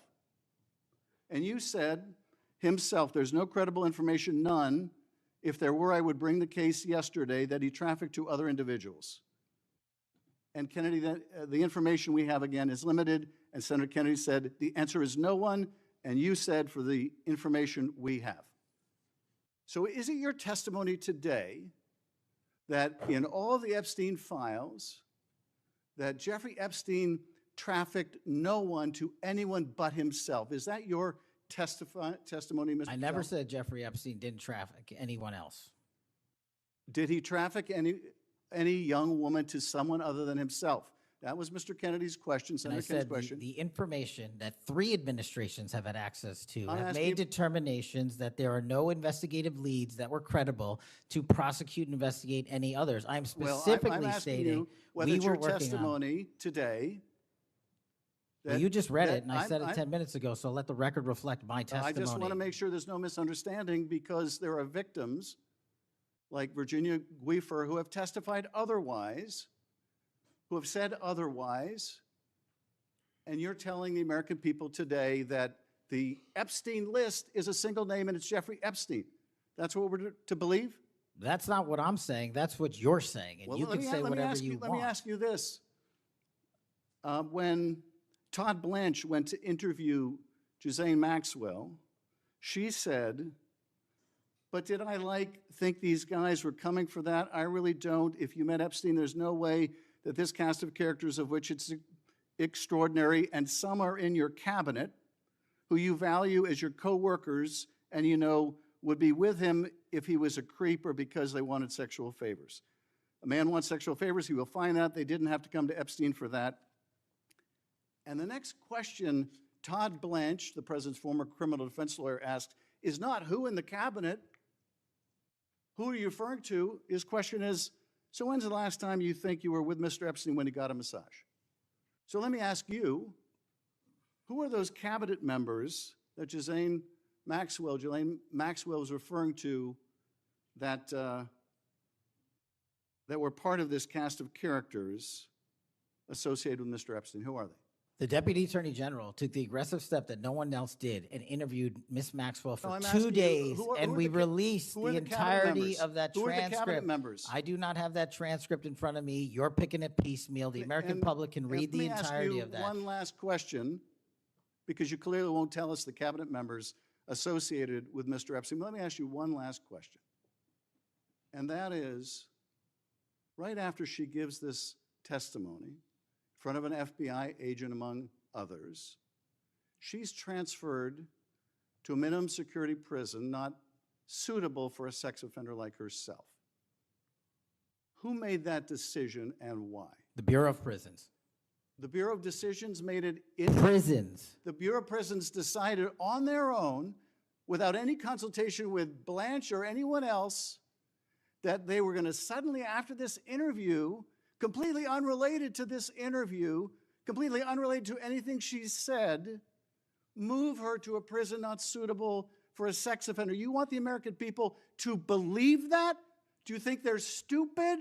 No, I think the American people believe the truth, that I'm not in the weeds on the everyday movements Oh, of you're not in inmates. the weeds? What I am The doing is most- protecting the this country, most- the providing most historic significant reform, witness- and the most combating the significant witness, weaponization of the intelligence Epstein by the likes files of you. cover-up And we have gets countlessly proven you to from be a your liar in administration, Russiagate, in and you January call that 6th. being You are in the the biggest weeds? fraud to ever sit in the This United States stinks to Senate. high You are a heaven. disgrace to this This stinks to high institution heaven. and an utter And coward. I'm not surprised. I'm not surprised not that you continue to surprised lie that the- from the- your that the- perch and put on a show view so you can go of you raise money for your and for good charade. reason. You are a political buffoon at best.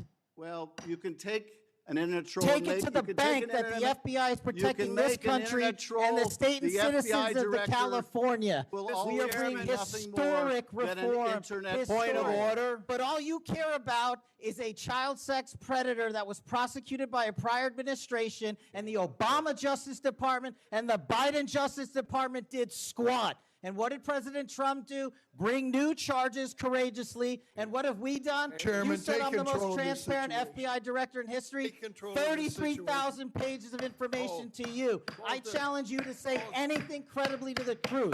Go ahead and run to the cameras where you want to go now. Both of you be quiet. Before I go to Senator Tillis, without objection, want to introduce into the record the Durham Annex. The Durham Annex is a declassified appendix to John Durham's report about Crossfire Hurricane. The Durham Annex contains information exposing a reported Clinton campaign plan to falsely tie President Trump to Russia. For years, I've fought to assemble and publicize all the facts heretofore unknown surrounding Durham's investigation, Crossfire Hurricane, and related matters. The Durham Annex was declassified large part because of Director Patel. Senator Tillis. Thank you, Mr. Chairman, and Director Patel, thank you for being here. I've actually admired the way you've tried to keep your composure over the course of this. Kind of reminds me of an old Far Side comic that said the floggings will continue until morale improves. The last one I just coach you on, don't take the bait, because they're going to use that discussion between you and Senator Schiff, as you've suggested before, to raise money. Just sit down in the quiet confidence that you're doing a good job. Real quick, in less than 30 seconds, give me your resume again on why you're qualified for this position. Thank you, Senator. I served as a public defender and national security prosecutor. I tried over 60 criminal trials to verdict in state and federal court. I served as the lead investigator in the House Intelligence Committee and the counterterrorism expert there, unfolding the Russiagate investigation. I served as the head of counterterrorism for a presidential White House. I served as the deputy director of national intelligence at the Office of Director of National Intelligence, overseeing our 17 intelligence agencies. I served as a chief of staff to the Department of Defense and the Secretary of Defense, overseeing a $2 trillion financial equity flow, and also defending the homeland and providing for our no-fail mission. We could drill down in details, because I've studied that record, and I think you should be very proud of it. I just did that for the benefit of the liberal media that just keep referring to you as a podcaster, I think, and I appreciate you giving me that resume. It's a good body of work. It's why I supported your nomination so strongly when you were before this committee. Really quickly, too, on the events of last week and the sad death and assassination of Mr. Kirk, I seem to recall that Mr. Zinn, I think, was the first person of interest. He was reported to be saying, "I shot him, now shoot me," or something to that effect. Would that have more or less, and your job is to calm the tensions, right? There were people running all over the building. People are afraid over there. Could it be that because you were in possession of some of that information that maybe you did just characterize as getting our man, that maybe that's what led up to it, if those facts are correct? What led me to that is to the eliminate subjects, but also we were in a period with inside of 24 hours where we didn't know who the shooter was. Well, that's why I asked, because people are forgetting that this man was reported to have been saying, "I shot him, now shoot me." They're also forgetting that he brought in an attorney and said that he'd fabricated the claim to draw attention away from the actual shooter. And he went on to get multiple charges for possessing child pornography and sexual abuse material on his phone. So I'm just saying that it just seems to me that in the moment, maybe you should have used different words, but I can't imagine that the amount of time that we've spent on that subject in the hearing today. But I think it's because they're really worried that they're another punchline to an old joke. Your work, it's working in practice, but it's not working in their theory. They haven't heard you, so it's working in practice, but not in theory. They haven't heard you say multiple times that you've plussed up FBI resources in every state. They haven't heard you when you've talked about year-over-year comparisons for results. I don't care how many people you have at HQ, as long as you keep producing those results and they're good. They need to be sustained. Now, I am a little bit concerned about the deployment of National Guard troops to dangerous cities, but you keep on mentioning something I'm going to go back to in terms of joint task forces. You also did a great job of explaining why you think you should save money and go out and fly out of an airport versus an easy trip across the Potomac to National. I love all those responses. I'm not going to repeat them here. But I'm worried that if we move in too quickly, let's say to Memphis, I should back up and say I was Speaker of the House in North Carolina.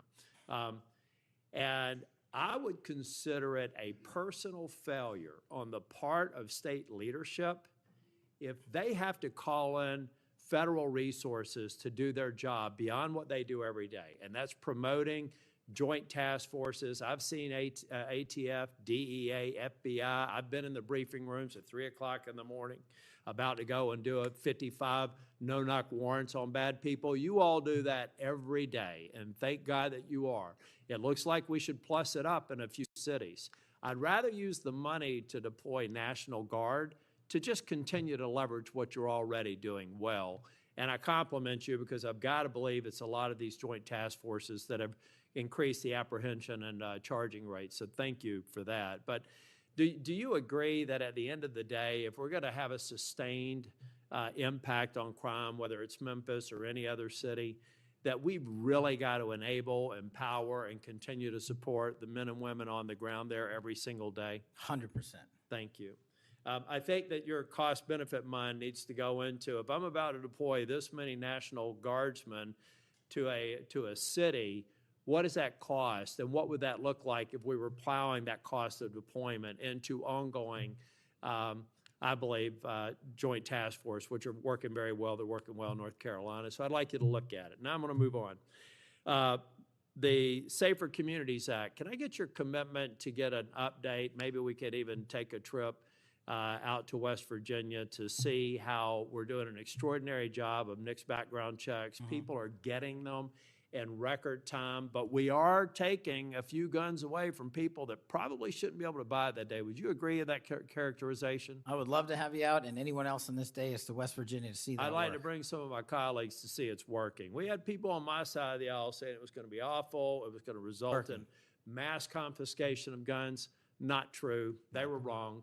This bill's making a difference. I also want to talk about the behavioral health and other components in granting. I know in North Carolina things are going well. I want to make sure that that flow is going out there because the tragic events in North Carolina and Charlotte, the stabbing, I spoke with one of the family members yesterday, I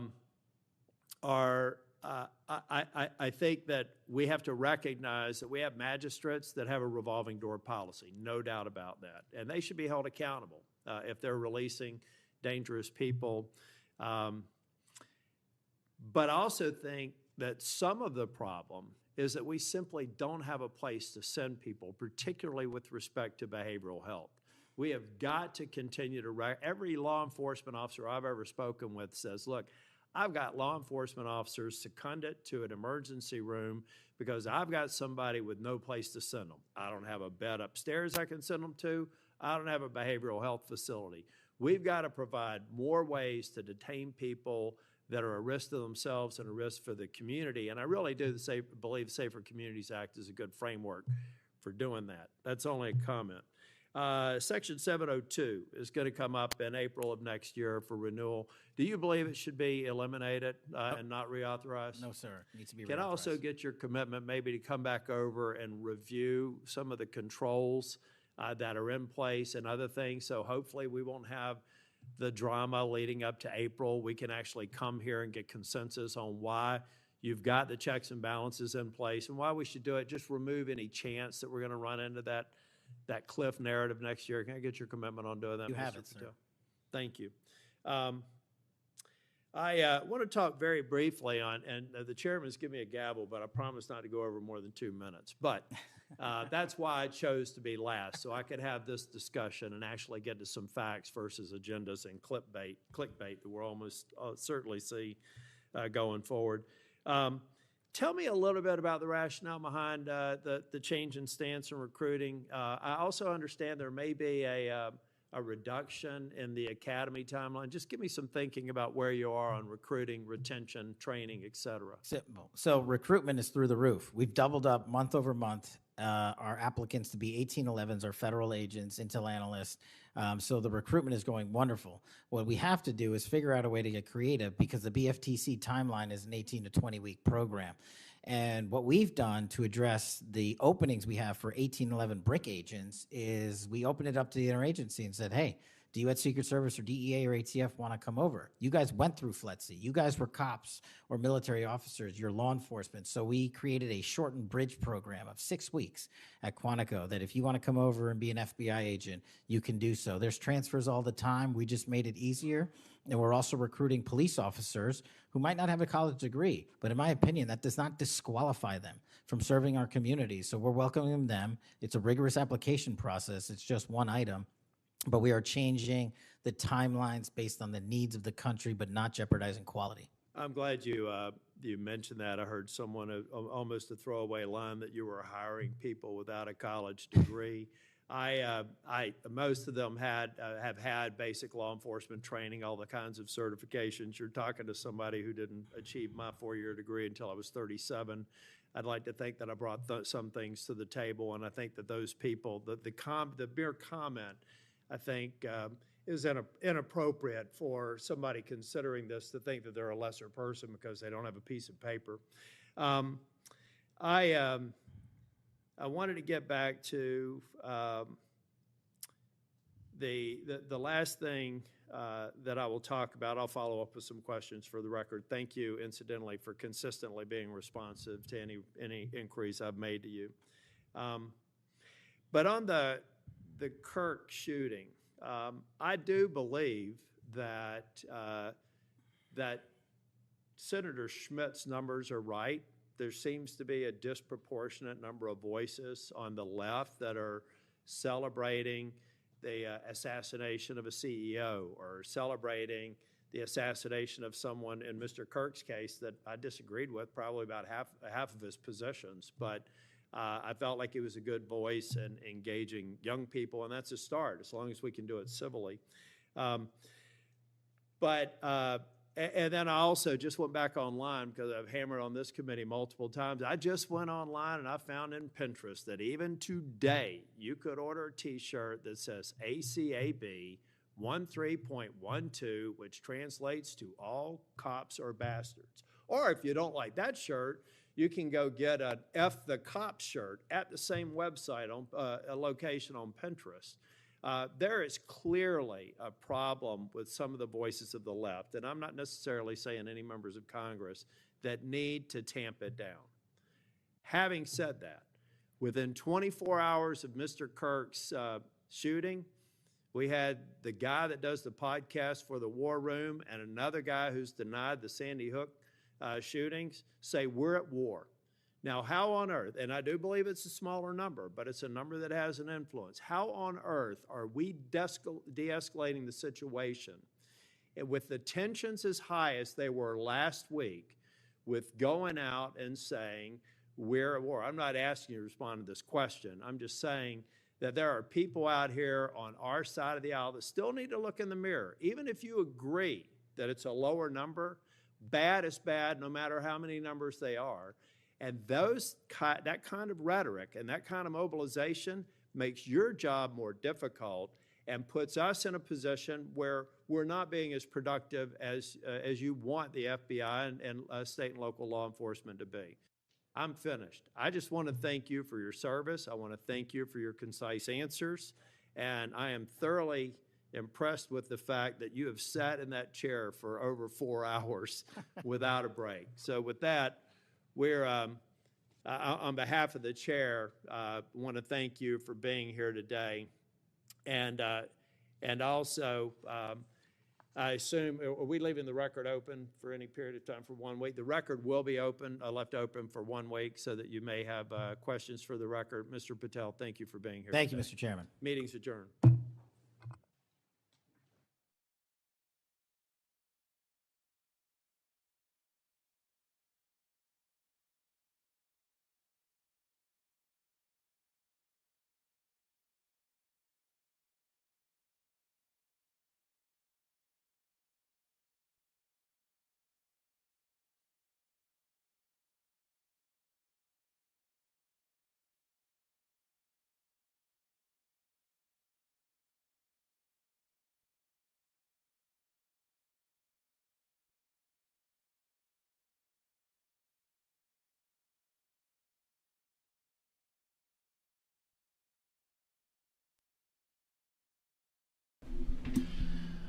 Ladies and gentlemen, that concludes this coverage of the Senate Hearing Committee.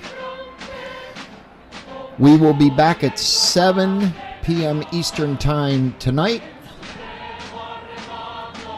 You won't want to miss this. Thanks for watching, and we will see you guys soon.